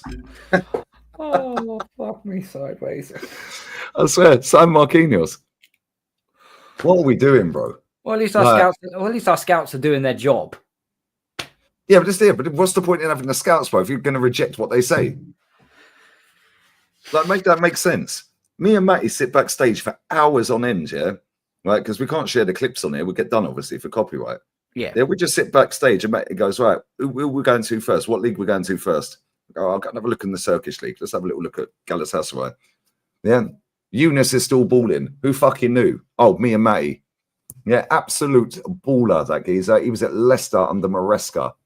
Yeah, and he has a 5 million buyout clause and he's on 12 grand a week. Nobody bother buying him. Why? You're tapped. He's an absolute baller. He's better than Martin Odegaard. Mm-hmm. Yeah, he could walk into our team. Yeah, it's unbelievable, man. Unbelievable. Yeah, make sure you sub to Best Spurs fan out. To be fair, you do keep it real, mate. Big up Sava every time, man. Big up Sava every time. Don't really watch La Liga, so I ain't seen Zubimendi. Yeah, where he was shit. You rate him? I do rate him. I think he's good, but depends how we use him. Is what it is, isn't it? It is what it is, bro. He rejected Jude when he was 15, 16. Do you know what it is here? When we go around these leagues, me and Matty just sit there and we're like, who's this guy? We did it the other week, right? Because he's dyed his hair slightly. Yeah, so we didn't even clock him. Matty's like, who the fuck is this guy playing for Leverkusen? And he's like, he looks fucking amazing. Yeah, and then when we see the replay of the goal, yeah, it was fucking Florian Wirtz. Yeah, we didn't clock it because he dyed his hair. Yeah, I big up Joshy for the raid. Oh, that reminds me as well. Apologies to Mike as well. Big up Mike for the raid right before I even started. Yeah, bless up to you, my bruv. Big up to you, brother. Yeah, it's crazy. There you go. Sushil knows that Syria are inside out as well, Carmen. He always watches that league. But yeah, let's read some of this press conference and I'll come back to the super chats in a minute. In fact, let me get a beer quickly because this is going to get stressful, guys. Yeah, that's right. Oh, when do Arsenal women play? When do Arsenal women play their final? 24th of May, I think it is. I know that because it's my little boy's birthday. How's the little one going to be? He'll be 4. Still in nice little stage. Like it's when they hit double digits, mate, you have to worry. I swear to God, brother, I'm going to have issues with him when he's a teenager. I swear to God. He's blonde hair, blue eyes, and he just makes every woman melt. Oh, God. Okay. This is how it's going to work, is it? Yeah, man. He's going to be slewing everyone, bro. You know what I'm saying? All right, let's go to the men's page. Where are we? Super duper mixed press comments. Right. Bear with me 90 seconds. I'm going to go piss quickly, yeah? That's cool. We'll read some of it. I'm going to do all of it. I'll read some of it out. That's cool. I'm still having an aneurysm over the last press conference that he did, where he didn't just double down on what he said. He fucking sped run through it. I've never heard such delusion in all my life. I generally haven't. It's a bit of a wrong one. Right, give me 90, yeah? 90 seconds. I'll go piss, empty this ashtray, get a beer, and we'll go again for about 15 minutes, 20 minutes, and now I'm done. That's cool. Now, listen, big up to the chat. Make sure you like, subscribe to Lee Reacts as well. Do that to wonders over there. Sub to here as well. Look, this manager is not what everyone's doing is, okay? We simply know that he isn't good enough. When are fans going to realize that he's just incapable of doing his job? We know that his in-game management, man management, player management, any sort of management you can think of, is completely and utterly inept. It's not good enough at this situation. We're 5 years into this trophy drought. £750 million spent. He's had the time in the world. He's had the money in the world. And I've said this on previous chats before, okay? He is approaching Maurizio Pochettino levels of going so far and not getting over the line. The only difference also is that Maurizio actually did get to a Champions League final. Arteta, unfortunately, still hasn't. So no one cares about him beating PSG's XG. As I said, XG is a stat I think little kids that are 8, 9, 10 years old, they use FIFA on FIFA or EA 25, whether the game is nowadays, to actually, you say Poch is better. He's got a slightly lesser win record and not by much. But at the end of the day, Goonie, that he just hasn't. It's the same thing. You need to win trophies. You need to show. The whole point of your CV as a manager is to show what you have won, not progress of how you made. Xabi Alonso is a prime example, okay? Got a third-tier team up to the second tier of Spanish football. Did his job, then went to Bayer Leverkusen.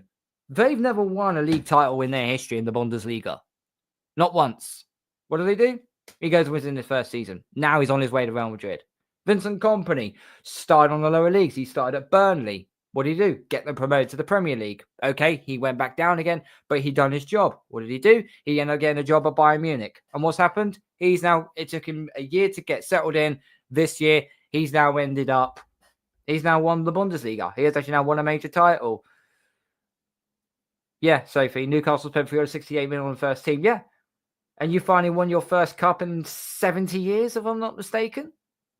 70 years, I think, was the last time Newcastle won a cup. So they always say, big up to them. Yeah, and Doctor, they went undefeated too. Yeah, they did. They absolutely did.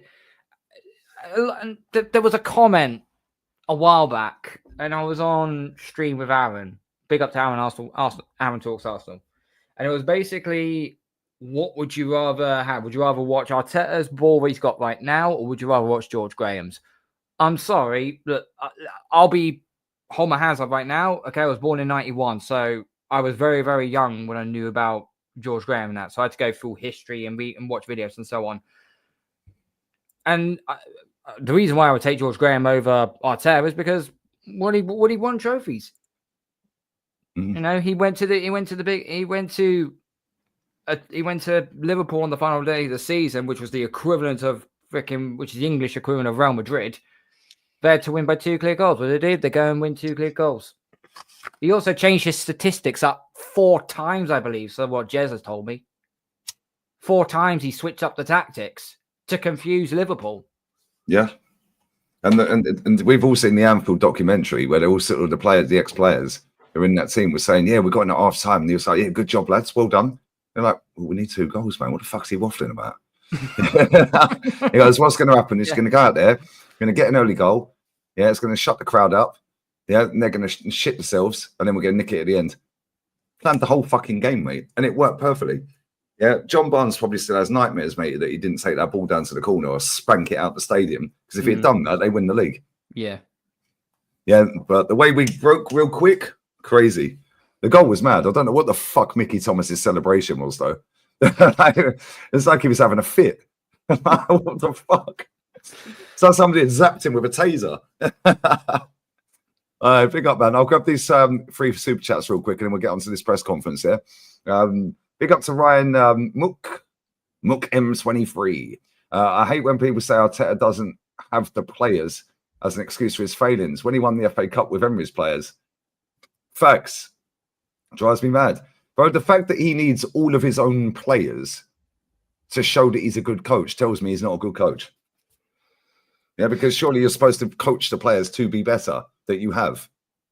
90% of managers on the planet, probably more than that, don't have all of their own players. What's their excuse for winning then? Makes sense just to coach the players better. These managers are not very good, half of them. Is what it is. We'll find out, won't we? Another year, another season. Big up, bro. Big up to Guna ER, sack Arteta until every signing is until then every signing is irrelevant. Yeah, bro, that's what I'm on. Don't give him any money. But then on the other side of it, I'm looking at it thinking, just give him everything he fucking wants this summer, and then he's nowhere to hide, mate. Yeah, because even the tippity tip-top gooners can't say shit. But you know what will happen, right? We'll go and get a striker. Everyone has sucked the striker off. Oh, he's the greatest striker ever to play football. Yeah, and they'll probably get injured for a whole season or something. Yeah, and then they'll be like, oh, well, he didn't win it because his striker was injured all year. Round and round and round we go for another fucking year. They've always got an excuse, this fan base. We're still having it 750 on the likes. We're on 604. Come on, guys. Make sure you sub to Cole's channel. It's in the title. It's in the pinned comment from Sam. How many subs you on now? Come on, you hit 500 yet? Nope, 312 I was looking at. Come on, man. There's 1,600 people in here. What are we actually doing here? Come on, man. 500 by the end of this stream. Big up to Rye. Might get called a bad Arsenal fan, but I need a Spurs win, so there's no more excuses. Bro, they've already got their excuse. Yeah, his players have been injured. Yeah, that's their excuse. And if Spurs win it, oh, well, they finished 17th, 15th, 16th, whatever it may be. Yeah, we've had a better season. Yeah, they'll all be gassing that up. Oh, yeah, but I'd rather be in our position than theirs. Well, they're in the same Champions League as us if they win it, mate. And they'll be in a Super Cup final. And they won a trophy. That's what we're doing here. Yeah, and then they can go and reset in the summer with or without Ange. Yeah, and we know they got a fucking shit. They got more money than us. Yeah, their owner is a dickhead. Yeah, however, you'd want him to be, if he was in business with someone, you'd want to be in business with him, wouldn't you? He's very shrewd. Very shrewd and very smart. Yeah, and he has them lot on strings every year. Because all he does is just sack the manager when it's all over, like, and you can't win nothing. He'll sack them, yeah, with 5, 6, 7, 10 games to go normally, whatever. Yeah, and then they go, oh, we've got to back the new man now. I've got to give him a chance now. He's been doing it for 20 years. Yeah. Sack Jose when they got to a final. Are you tapped? How'd you sack Jose before the final? You're mad. Everyone should have woke up then. But they don't. Big up to you, though, right? Big up Suj as well. Shit, life of a gooner. My birthday is 26th of May. Wow. Last round kicks off at 1 a.m. 26th in Australia. Liverpool parade is on the 26th. Nah, wow. Oh, no. Ow. Oh, that's crazy. That was also the day we won at Anfield 89. 26th of May, wasn't it? Yes, it was a Friday night, 26th of May. Friday night, because you said you was allowed to stay up. Yeah. They moved it from the Wednesday to the Friday. That's fucked up. Do you reckon they deliberately planned that parade for that day for that reason? It wouldn't fucking surprise me one bit. Oh, that's mad. That is mad. Well, happy birthday to you on the 26th of May, Suj. But yeah, if I was you, just go into hiding, mate. Go into hiding, because all the Aussie gooners that'll be out there, mate, are going to rub it in. Pause. If you could stop donating, that'd be great, because I need to leave soon, guys. I need to go. And we've got to read some of this press conference out. PSG bench said that we were a better team. Liar. Yep. Absolute liar. It is what it is. The fact that their manager, PSG's manager, came out and just started laughing. Yeah, it tells you before he'd even asked. As soon as he said, you see it, innit? He went, Mikel Arteta, and he went, ha, ha, ha, because he knew there was some bullshit coming out of his mouth. So, do you know what I mean? Don't break him. Luis Enrique is a very good manager, but he's also he will also have an absolute joke in the press conferences, especially with someone's chirping And he's like, really? What's this? Cool. If you want to do that, I can do it 10 times better on you. Yeah, facts. And don't he sit on Twitch? Don't he stream on Twitch? I'm sure it's him that streams on Twitch, isn't it? Maybe he don't anymore, but Even though I do have a Twitch account, which everyone can see on my screen, I don't really follow anyone on Twitch, so I don't know. Big up to Luke and Ashley as well. Oh, the bank holiday. Oh, okay, that makes sense now. Why they're having a bank holiday? Did the board only investors? It's gone. Sorry. So they could have a pre-piss up on the Sunday. Yeah, that's exactly it. A bit of a conspiracy, but did our board only invest in Arteta, who was an ex-player, young manager, to allow for better PR? 100%. 100%, Joseph. They've been getting away with it for years. Don't worry, though. When we play Newcastle next weekend, let's get your new kit day, innit? Yeah, tell them so. Like the stream, you frauds. Why are we giving a contract to Trossard? Because it's cheaper to keep him. He's got better technical ability than Martinelli. It's cheaper to keep him. That's the only reason I keep him. And I'll be honest with you, I like Trossard. Yeah, I think technically he's our best player. Yeah, but at the same time, he's been shit all season. Bin him. Yeah, there's somebody out there that's better than him. Let's go and get them. Same with all of our players. Well, most of our players. But anyway, let's read out some of the shit. I'm not going to share the screen because I never really share their screen. How's he feeling after Wednesday night? I'm more settled. I think I was one of the saddest, but the most proudest. It was one of the saddest, but the most proudest moments that I've had as Arsenal manager for many obvious reasons. Well, can you tell us what they are then? Saddest and proudest. That makes no sense. For many obvious reasons. Well, what are the obvious reasons? Because they're not very obvious, Mikel. So tell us what they were. Nobody asked him that, by the way. Nobody said, can you tell us what they are, Mikel? Nobody still believes we're the best team in the Champions League. Yes, I'm watching the impact. I'm watching all the stats. Of course you are. Because they were the best stats and the best goal difference in the semi-final. So it's very clear. Hey? It was the best goal difference in the semi-final. We lost by 2 goals, mate. Barca lost by 1. What is he waffling about? But it's not about the winning probability or what you've merited. It's actually making it happen and making it count. You said that last year. When you look at the important stats, they normally give you the best platform to win the matches. It's crystal clear who was better. What are the important stats then? Because last time I checked, mate, it's goals. Yeah, and we only scored 1. And that was after we were losing already. Or was it 2-1? Was it 2-1 or 3-1 we lost? I don't even know. I genuinely it was 3-1, wasn't it? It was 3-1 we lost in aggregate, yeah. Yeah, 2-1 on the night and 3-1 on aggregate. Yeah. What needs to happen next season to ensure we win? I think we raised the probability even more. Instead of 5 expected goals against 3, here we go. It's 7 against 0. Expected goals. He's talking about XG in his press conference, guys. Oh, Jesus Christ. But 5-3, you're normally in the final. No, you're not. So 5 XG that we had over 2 legs, and they had 3 XG. What? How did they have 3 XG? They missed a penalty. Yeah, they had the Barcola chance. They hit the bar. They hit the post. In fact, they hit the post in both legs, didn't they? Yeah, they did. Yeah, Cavra hit one in the second game. Yeah. I think it was Cavra in the first leg as well, wasn't it? Yeah, I know Cavra hit the post in the first leg. Yeah. Yeah, he did in the second as well, where he killed it when it was when we just missed a fucking load of chances, and their goalkeeper made that mad save from Odegaard. You know, what was the XG on that shot? What's he doing here? He's chatting absolute bollocks. But normally, if it's 5-3 on XG, you're in the final. Yeah, and you should be through, but it doesn't guarantee you anything. Only that you've done so much good work. If you face PSG, they're one of the best teams and blow you away. Almost like they've got good forwards, isn't it?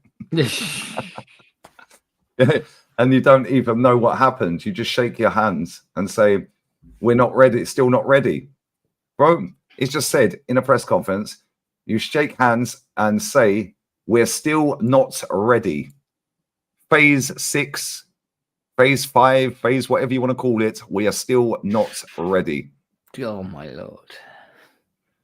This is our second season in the Champions League. When you look them in the eyes, you play the way they suffocated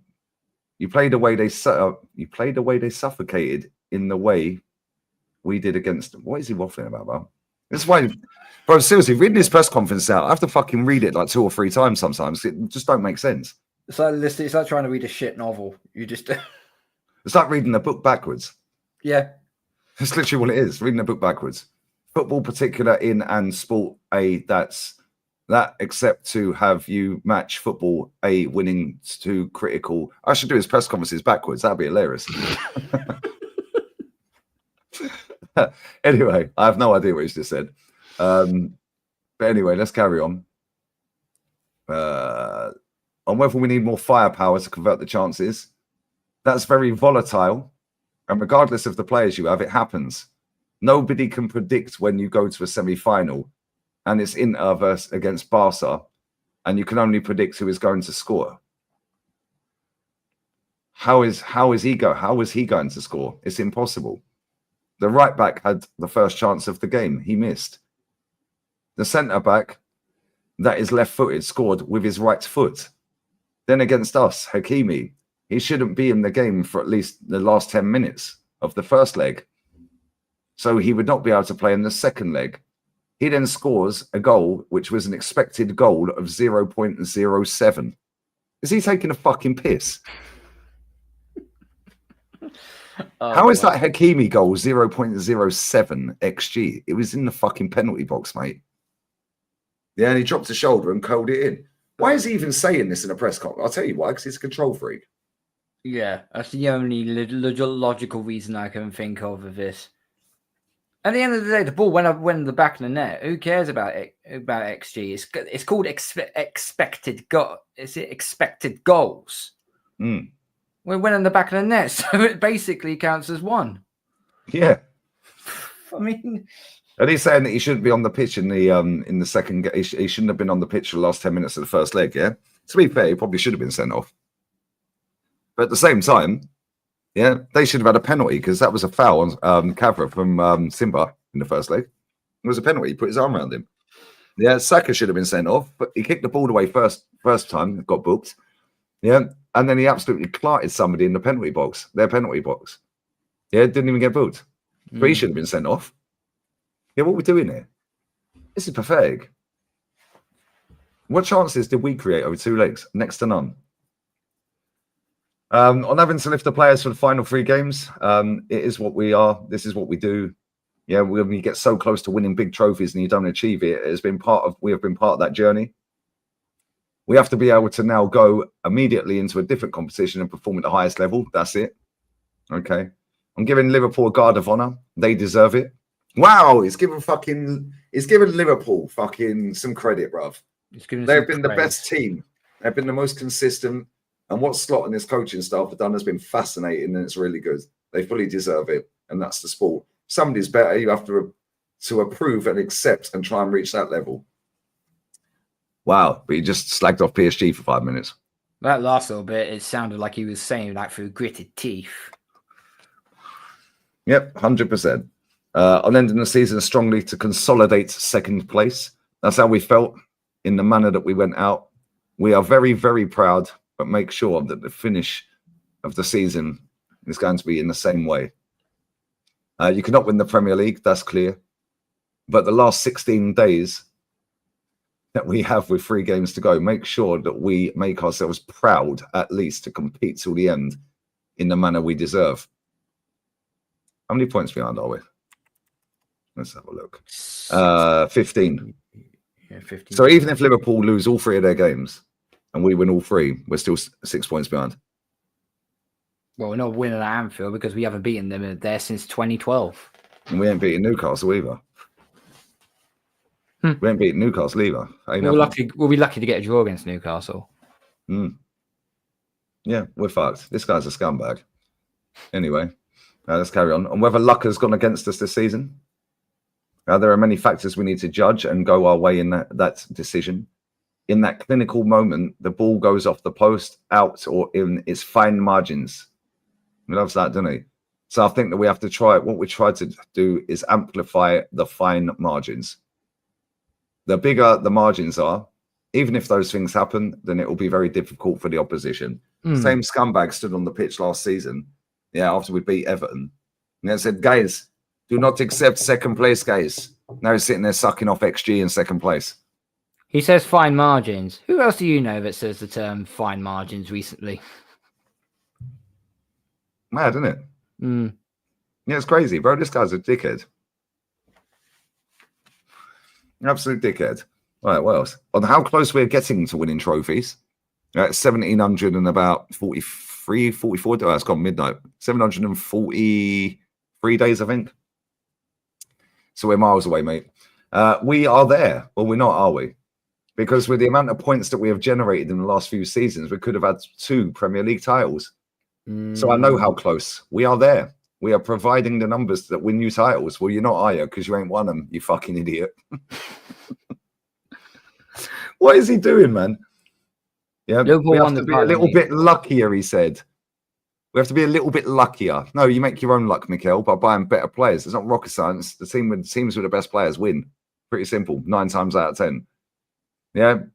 But to do better, to make sure that nobody has a season better than you in the Champions League with those numbers, you have a big probability of winning. That's why a lot of people were thinking that we'd go all the way. No, they weren't, Mikel. Everyone knew that we were getting knocked out by either Real Madrid or PSG. Yeah, I thought we'd lose to Real Madrid. I thought we'd beat PSG. Yeah, guess what? Nobody cares about XG, mate. Real talk, nobody cares. Yeah, he's sitting there telling people, oh, yeah, we are there, guys. The points tally we had in the last 3 seasons, we could have had 2 Prems, guys. We know how close we are there. We are providing the numbers to win you titles, guys. Well, why don't you want them then, Mikel? We have to be a bit luckier. Okay. We have to make sure that nobody has a season better than you.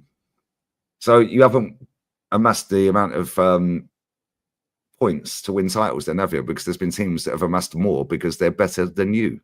This guy's a dickhead, bruv. I swear down. Whether luck has gone against us. I've read that. Just read that first. Sorry. I'm trying to send a message for next season against Liverpool. Yeah, I bet they're shiver me timbers. Scary. Fuck off, man. Get out of here. I bet they're shitting a brick. I'm trying to send a message. He said, it's about this season. It's about the amount of points that are still available to win at the end. Win what? Win what? And finishing in the position that we want to, and we have to do that. Yep. I beg he finishes 5th. Yeah, because we ain't winning nothing, so who cares? Unbelievable. I'm using the guard of honor as motivation for next year. Yeah, something has to drive you, motivate you.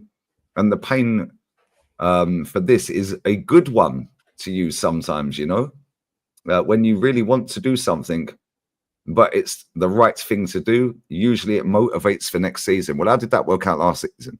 In fact, how did that work out when we gave Jurgen Klopp a guard of honor? When they won the league? How did that work out? Because we still ain't won one, Mikel, and they've got a different manager and they've still won one. He's chatting absolute shit. People buy into this crap. Oh, we've amassed so many points, guys. He's got all the arrogance of Pep Guardiola, but he's just less likable. At least Pep's likable. Like, he has bozo moments, of course. Everyone does, yeah? And the stress and the pressure and all that. Yeah, but at least Pep's actually likable. Yeah, this guy is just not likable one bit. If the belief that we have is impacted by not winning a trophy, it's part of the sport. If you win it once, then you challenge, win it again. Oh, sorry, the challenge will be to win it again, and then it'll be more difficult. This is the cycle of sport. And unfortunately for you, Mikel, you've missed your cycle, my friend. Is what it is, isn't it? Anyway, what else should we read here? And if we were one of the best teams in the champs, they love throwing this one out there again, didn't they? That's twice in the same press conference. Yeah, it's as if someone wasn't listening. Yeah, you've gone to journalist school to get a degree in journalism, to listen to another guy who's got a degree in journalism, or girl, or unicorn, ask the same question, and then you decided to do this. You said, fuck it, I'll ask the same thing, mate. This is the level of journalism in England. I accepted that point. And looking back as well, I think we were one of the best. One of the best. Okay, mate. If you want to take it's literally like this, then do so. Do that. Is he taking the piss? I accepted that point of being one of the best. So looking back as well, I think we were one of the best. If you want to take it that's literally like this, then do so. So basically he's saying, if you don't believe what I'm saying, that's entirely up to you, but I'm fucking right. That's narcissism. This is what, bro, this is his press conferences. They're weird. This is why I do press conference reactions. Narcissism. I bet he sat there with some smug grin on his face. He did. I was on Northside stream and we actually went through it. He actually clipped up the video for it. And we we're actually watching it. And there was one question that Canton asked. And it was probably one of the most self-aware questions he's actually ever asked in his entire bloody life. And Arteta got rattled by it. Good. On if we've taken a step forward this season, yeah, for sure. In the Champions League we have, because we did better than last season. But not what we want, because we want to win it. But let me tell you right now, yeah, this is why I'd love to sit down in front of him in a press conference, yeah. I'd say to him, what is the aim of a cup competition, Mikel? He'd go, to win the cup. Cool. So if you don't win the cup then, everybody else has lost. The team that's won it, the rest lost. You then start again next season and do it all over again. Just because you got one step further than you did last season doesn't mean that you've taken a step forward. You just lost by less. No, get this guy out. Get this guy out. Get this guy out. Get this guy out, guys. I don't want to talk to this guy. Yeah, absolute disgrace. I feel embarrassed, guys. Somebody get me a light bulb, guys. I'd ask him, here we go, on our progress in the Premier League, yeah? Right? I'd ask him to say, I'll read this and I'll say the same thing, right? In the Premier League, we've done a step backwards. Wow. Fuck me, accountability is taken over. With the points that we have created, it's clear that we haven't done as good as last season. That's obvious. Cool. So here we go, guys. I'd ask him the same question about the league. So, Mikel, at the start of the season, what is the aim for all 20 teams in the Premier League, Mikel? And he'd waffle about bullshit or some have relegation, different aims for each team, guys. Cool. So can I take you back to what the aim of elite sport is, Mikel, or elite football? Relegated what? No, it's about winning trophies, Mikel. You're defined by the trophies you win. Your club, you as a manager, players, they're defined by what they win. Nobody remembers a loser, bruv. Let's be real with it. Nobody does. Why has Arsene Wenger got a statue outside, Mikel? Oh, why? Because he won trophies.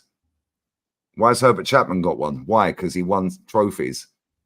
Why is Tony Adams, and it's Bergkamp's birthday today. I forgot to read that from Linda earlier. Bless up, babe. Yeah. Why is Bergkamp, Tony Adams, and Thierry Henry got a trophy each outside our stadium? Why? Because they won major honours and they were pivotal in all of them. Yeah, what are we doing here? Yeah, at least he actually said we've taken a step backwards in terms of points tally we've created. It's clear we haven't done as well as last season. No, we haven't. We've lost by more. Yeah, the league finish tells you the same as it stands. However, yeah, we have gone backwards in terms of the gap, but we still lost, Mikel, so nobody cares what the points gap was. You either win or you lose. And that goes to Southampton, Ipswich, and all the other teams. You should all aim, which is the aim, to go and win the title. Oh, but that's impossible for a team like Southampton. No, it's not, bruv. No, it's not. Southampton are going to get relegated and get paid a fuck ton more money than Barca have for winning the league if they win it. Like last time Barca won the league 2 years ago, Southampton earn more money. Yeah, so quite clearly they can afford to go out and buy better players than what they have. And if he's already talked about the recruitment, it's all about this season. It's not finished. We still have 3 games. And if Liverpool City will be the team to beat next season, big up Beastly Jabs, my G, bruv. Carl, what are we saying? What phase is Carlos Corberan in? Relegation to 2 points off of a European place. Facts. Absolute facts, bro. Yeah, he got the job when? When did he get the job? It's bullshit, bro. These man chat shit. Oh, but guys, it's different. It's different scenarios, guys. Different expectations. No, this is the problem with the Premier League. The expectation is to win. Doesn't matter what league you're in. Doesn't matter whether it's the Vanarama League, mate. The expectation is to win the title, bruv, or win a cup. Or whether Liverpool, Man City will be the team to beat next season, they will hold that trophy and somebody will come and take it off of their hands. And I'm sure that we're going to have a lot of contenders and be very well prepared contenders to raise the level again. They will make it very difficult. On how he picks himself up, he just probably checks his bank balance, mate, if I'm honest. Look at things in perspective and be very analytical with it. This is where you're going wrong, you dickhead. You can't coach. You look at stats. Be very critical with what we have done. When's that then? Because you cuss out everyone else and you don't cuss yourself out with what we are doing. And when you have the pictures of those things in front of you, it gives you a lot of hope. It's funny that, because Stricto and Nagao said it was hope when we sat on Pops' channel the other day. They hope. He's so close to digging diamonds. Yeah, but if he walks away, you know, he was so close. What if he goes to another club and does well? Nobody fucking cares, mate. I don't care about his career one bit. Yeah, I care about my football club, and he ain't it. I couldn't give two flying fucks whether he succeeds at another club or not. Yeah, he ain't succeeding at mine, so bin him. Yeah, keep trying, keep insisting. We have to keep hope, continue on the route. That's the sport. No, the sport is win trophies, Mikel. On how the players are feeling, well, with my sense, it is very emotional, a very sad moment. Okay, so they're fucked against Liverpool tomorrow, guys, is what you're saying. Yeah, this is why I break them down, Cole. Yeah, you know this anyway. You're in the chat. Yeah, he's like he's thrown the white towel in on this already. We know that we're not going to win that game tomorrow. We're going to get pound 3-4-0 at least. The only left for scoring team is outright slaughter. And let's be real, they'll want to stick the knife into us. Yeah, and say, yeah, fuck you. Yeah, fuck you. You think you could beat us?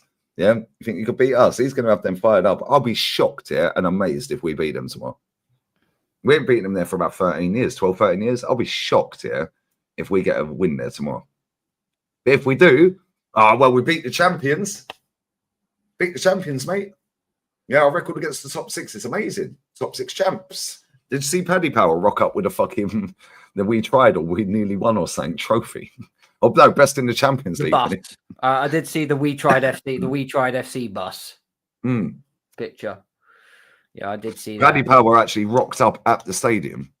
Yeah, with I think it was best in the Champions League trophy or something. I put it straight outside, did a fucking big montage video right outside the ground. Yeah, it's unbelievable. But don't worry, we got the best. We got the best record against the London clubs this season again, guys. So here's what it is: the beat the Madrid trophy, top six trophy, yeah, best London club trophy. We tried trophy. Bullshit. What else we got? Okay, well, my sentence is very emotional, very sad moment. We put a lot of hope and energy and work into that, and we didn't get the outcome. We need to go through that to become stronger and better. That's what we're doing. And if the criticism bothers him, not winning trophies has bothered me a lot. Yes, because I love winning and absolutely hate losing. Really? Can somebody tell me in the chat how many trophies this dickhead's won as a player and a manager combined? Because it's one as a manager. Yeah, and I'm pretty sure he only won one FA Cup with it, or maybe two. I genuinely don't know. He ended the trophy chat as one as a player as well, I think. Or maybe he won at Rangers. Maybe he won at Rangers. Two charity shields. Get out of here, man. On his message to the supporters, thanking them for their support, he said, for their belief, for the same energy and the way they have supported and been around the team. Crazy work. 2 with Arsenal. Cool. Didn't he win anything at Rangers? He won Scottish Premier League in 2002, 2003. And he's won a Scottish Cup as well, didn't he? And he also won the Scottish League Cup the same year as well. Okay. He has 7 trophies as a player. Does that include fucking Emirates Cups? 7 trophies as a player, yeah? Wow. Wow. That sounds a bit too many. I can't be lying. 7 excluded. It is 7, yeah. Just having a look now. That sounds a bit wild. I thought he only had 4 trophies, bro. 2001 for PSG. He won the UEFA Intertoto Cup. Yeah, we ain't counting that. We ain't counting that. Okay, fair enough. So there's just 2 there for Rangers. So for Arsenal, it was 2 FA Cups, 2013 and 14, and then 2014 and 2015. FA Community Shield, we don't really bother with that. Spain under 16 championship winner in 1999. Under 18 winner, and Spain under 18 winner UEFA CAF Meridian Cup 1999 as well. When he was, so this was before he was at the age of 21. Individuals, he was Scottish Premier League Young Player of the Month. That was in September 2002 and August 2003. And he was Everton Player of the Season in 2005 and 06 and 2006 and 07. Everton Player of the Season 2005 2006. So basically, between 2005 and 2007 was his peak as a player. Yep. Yikes. Going well, wasn't it? He actually did a Scottish League domestic treble, 02-03. League Cup, Scottish Cup, Scottish champion. Then he won 2 FA Cups with Arsenal, and that is literally it. And then one as a manager. So he's done a treble with Rangers, and he was probably the worst player in the team. And he's won 2 with Arsenal. The 7 that people are mentioning, that includes 2 community shields, so we ain't counting. Fucking useless. Bang average footballer. Bang average manager. Anyway, on his message to the fans, thanks for your relief, for the energy, the way they supported and been around the team. It's been a great journey, guys. A journey that we wanted to take further to end up winning it. We weren't able to do that. Everybody has to live the standards. Everybody just has to live the standards. I mean, raise the standards. Improve, and we know that the margin will be very small, very short again. I feel we can do it. That's it. Wow. Okay, mate. On judging success between teams, I don't judge that, and I'm not. There are two words, success and failure. That's not part of my vocabulary. His words. Yeah, on judging success between teams, I don't judge that, and I'm not. There are 2 words, success and failure. That's 3 words. But anyway, I get what you mean. That are not part of my vocabulary. I'm not even lying. I'll fucking share the screen. I've had enough of this prick, mate. On judging success between teams. I don't judge that, and I'm not. There are 2 words, success and failure. That's 3 words, Mikhail. But anyway, that's not part of my vocabulary. Why did you just say them then? This guy sounds like ChatGPT, doesn't he? It does sound like ChatGPT. This guy's one smart motherfucker, you know. He's one very clever, very, very clever guy. Very intelligent bloke, mate. Yeah, the way he manipulates, yeah, and uses certain words, yeah, is crazy. How he's saying that they're not part of your vocabulary, but yeah, he's a bot. That's exactly what it is. I'll come back to the chat in a second. We're going to wrap in a minute, yeah? Mm-hmm. And if we needed somebody to score 25 goals like Salah did to win the title, funny that, because he was asked this. Right, actually, he said this, his own words, after we lost to Bayern Munich last season. Yeah? And then proceeded to go and buy Mikel Merino, Calafiori, and Raheem Sterling on loan.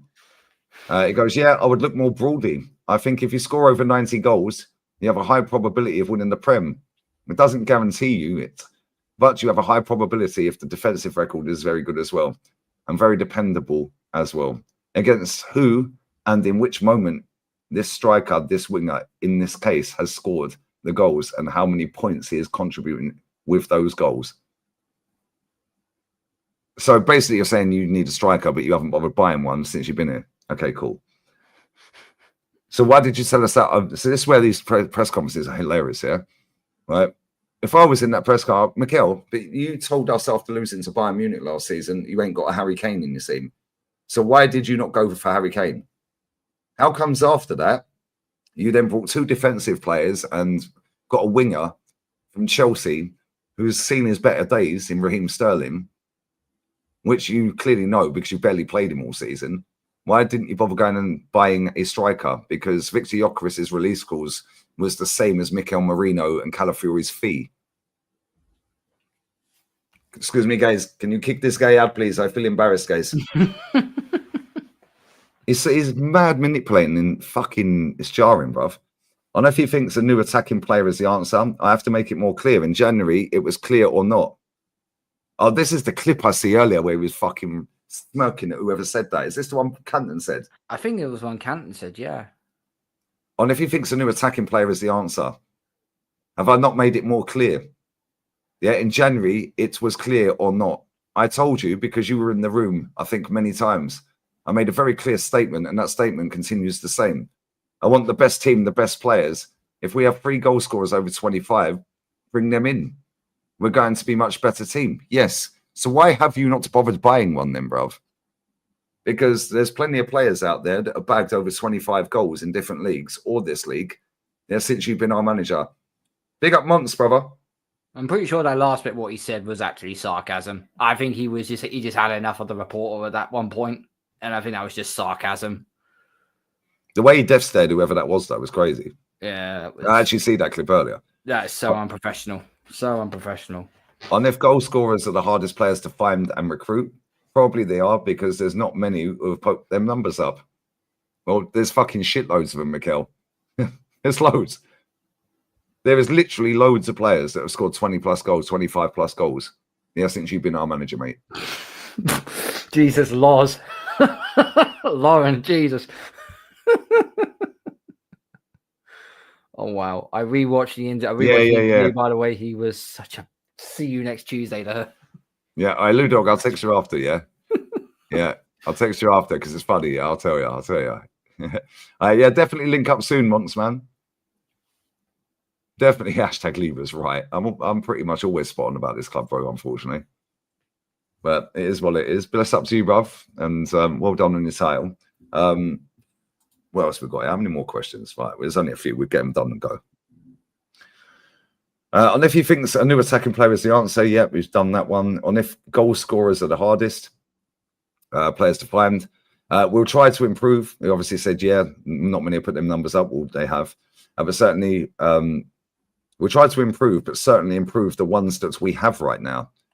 And love the ones that we have right now. Oh, I love the players, guys. It's too easy to look elsewhere and don't use the moment to judge players, especially. Well, so basically, if you go back to the one before that, where we said if you have 3 players that are scoring 25 goals, bring them in because we'll be a much better team, yeah?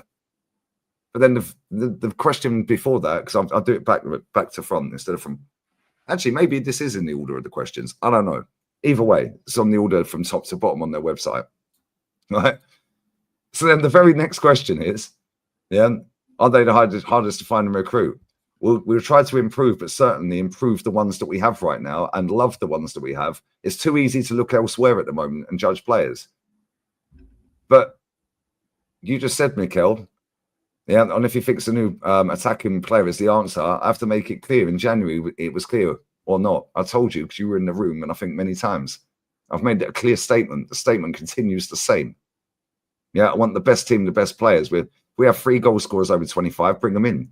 Now we're going to be a better team. So cool. Why do you want to why don't you want to use this moment to judge players then and look elsewhere? Because you're full of shit. He don't want an out-and-out goal scorer. He wants a player that can play in midfield and put him up front, because then he can overload the midfield with Skelly inverting wherever is it left back. Yeah, and the striker dropping into midfield so he floods the midfield. He don't want an out-and-out striker. And Skelly inverting worked really, really well against PSG, didn't it? Yeah. He then said, I was asked a lot of questions about certain players in this room, always in certain moments. So he's basically saying you were asking me questions after a loss about strikers. That's basically what he's telling you right there. Yeah. I was asked a lot of questions, about certain players in this room, always in certain moments. Okay, can you elaborate on that, Mikel? What moments were they? And I guarantee it would have been after losses. Yeah, but when other players are out of form, other players that we're discussing, I had 0 questions in the last 11 months. So it's relative to context. There's the Guna buzzword. to the moment and the narrative that you want to generate, and I understand that. Is he taking a fucking piss? The narrative that you want to generate, my friend. Yeah, is that what he's saying? The narrative that you guys that are sitting there, I'm the man, I'm the manager, you're just some ponce. Yeah, that's what he's saying. I mean, he's some idiot. Most of them are, to be fair. Right? The narrative that you want to generate, and I understand that. Cool. The narrative comes from the fucking club, bruv. Yeah, because I know people that factually get in their press conferences. Yeah, the communications fella sits there 1 hour before Mikel Arteta rolls into the room because he's out taking training. Yeah, they're all having tea and biscuits, they're all chatting, and then they go, right, you can't ask questions about this today, guys. You can't ask questions about this. What you can do, you can ask him about this and this, and you can press him on this a little bit if you want. Yeah, and then the journalists sit there and go, okay, cool. What would the club like to get out of this press conference? I know that 110 billion% factually. Yeah, so he's talking about narratives. The narrative is coming from the club, mate. And if he's excited for the summer plans, very much, yeah. Already with the players that we have. And having everybody fit and available. So he's telling you we've had injuries, guys. And we are a super strong team. What we've done in the Champions League semi-final, we haven't done in 20 years at this football club with the actual players that we have right now. So yeah, very, very positive. Funny that, Mikel, because in 2009 we got a Champions League semi-final. We lost that one as well, mate. Yeah, 2006 was 19 years ago. We were in the final, Mikel. Lost that one as well, funny enough. What is he talking about? On how it is a good one. Is a good one. On how he assesses, yeah, how he frames, success and failure. Assess what we do. What we are doing is something that we merit. What is happening by luck, what is happening, and understand the reasons why we do it. And what's happening today doesn't mean that the same, here we go, process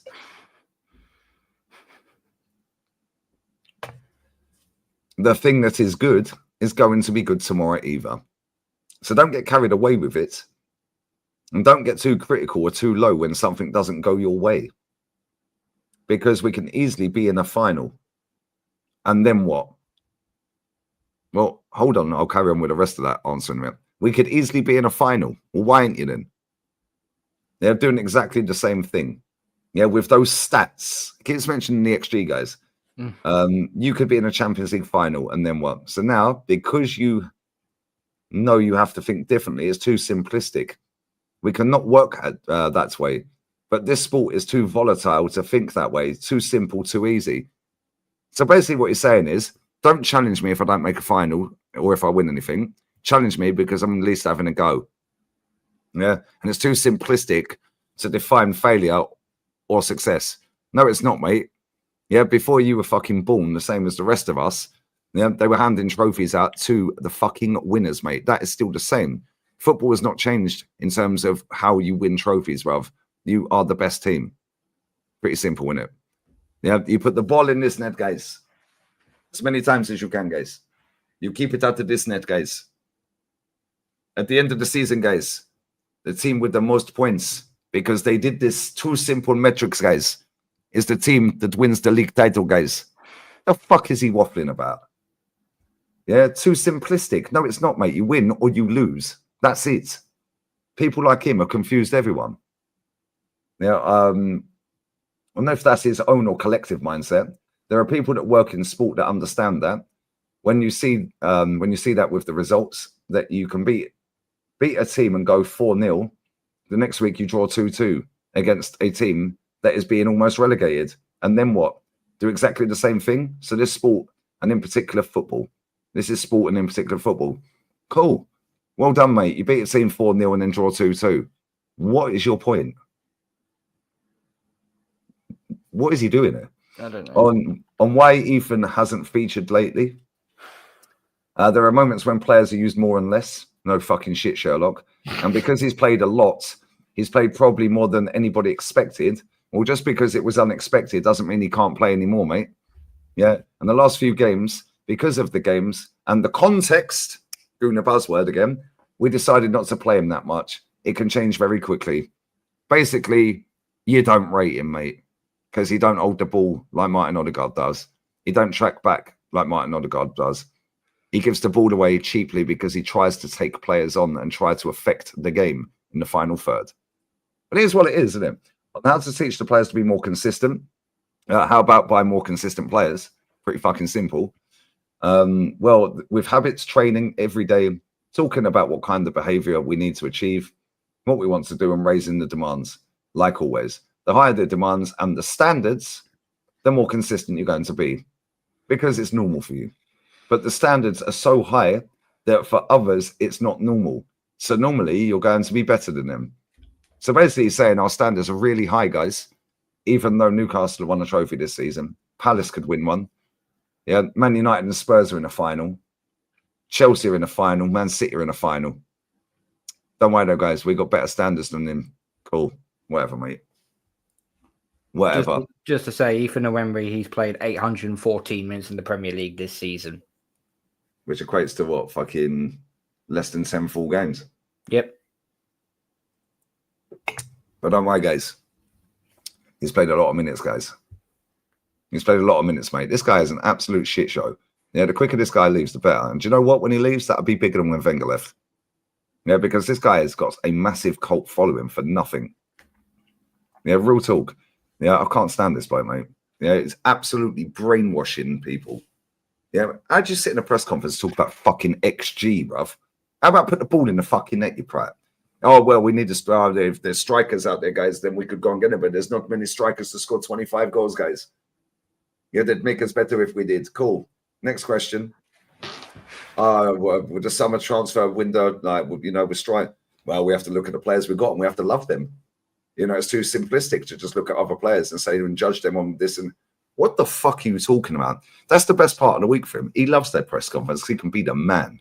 Yeah, you ain't the fucking man against Eddie Howe, are you, mate? He's the center of attention. He's the center of attention. The spotlight is officially on me. Yep. Facts. And listen, on that bombshell, I've done about 40 minutes longer than I should have. She's probably asleep. But I'm going to go and have some food. We made a nice octopus and shrimp soup. It sounds disgusting, probably to most of this chat. Put a little bit of chicken in there, some veg. It's going to taste lovely, bruv. And then I've got a nice chili con carne for tomorrow. It's way too spicy for her. She fucking nearly had a heart attack. So yeah, I'm going to go and eat that, chill out for a little bit and go to bed. But who's live that we like, guys? Who is live that we like right now? Because we need to bounce. We need to bounce. Let's have a little look at my tab. There's got to be someone. Is there anybody live that we like? It's not looking likely, guys. I can't lie. Look at this. Saturday night. Nobody's got work right now. Crazy work. There is literally not a single person that I can see that is live. Not on my screen either. This is wild. Why can't I see anyone live? Is Flawless live? Why is YouTube being a dick then, if he is?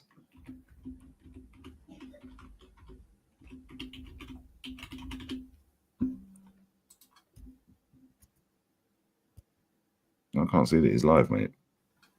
No, I don't think he is. I don't think Sunshine is either.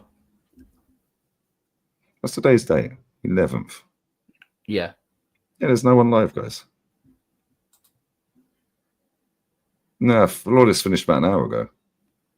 PSG INT's live, is he? Why can't I see any of these? So look, PSG INT live. Yeah, he's live. They won again, did they? Okay, cool. They beat Montpellier 4-1. Yeah, he's live. The team that should be challenging for 80, 85 points, right? When you look at the injury, like injuries to a good team will impact you more than injuries. No, injuries to a good team. Right, okay. He's live. We'll raid him then, yeah? Yeah, that sounds good. He's been live for 2 hours.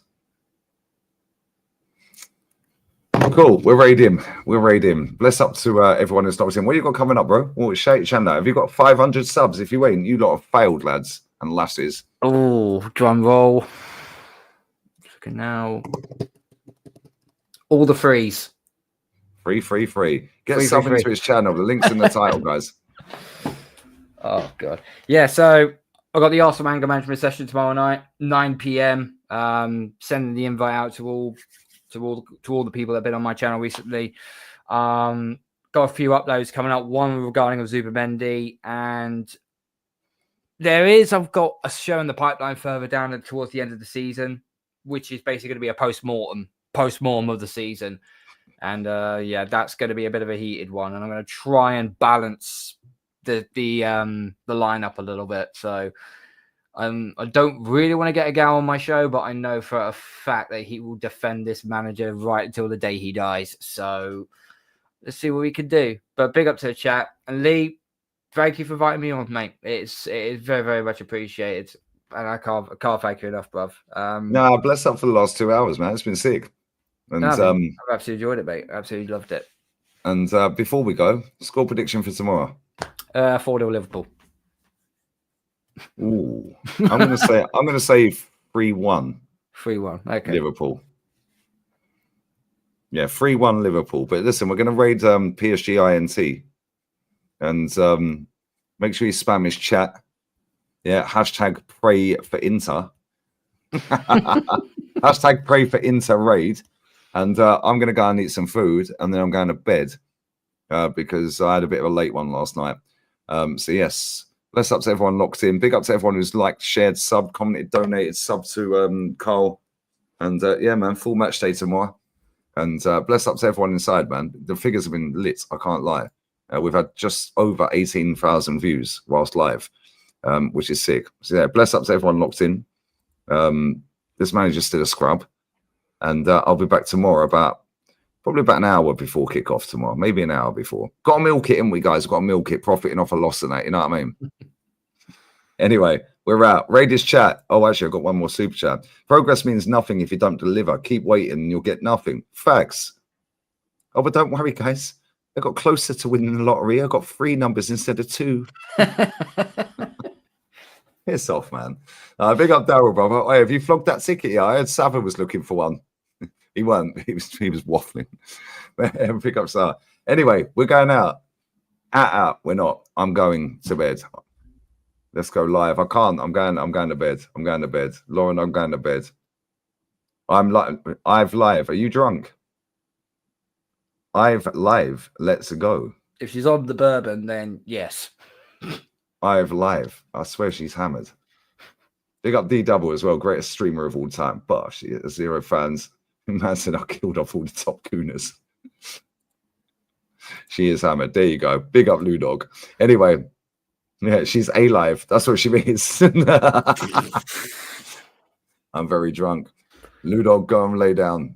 Go and lay down. This is no, behave. Goodbye. I'm going. Hashtag pray for Inter raid. I'm going. Bye-bye. Love. Layers.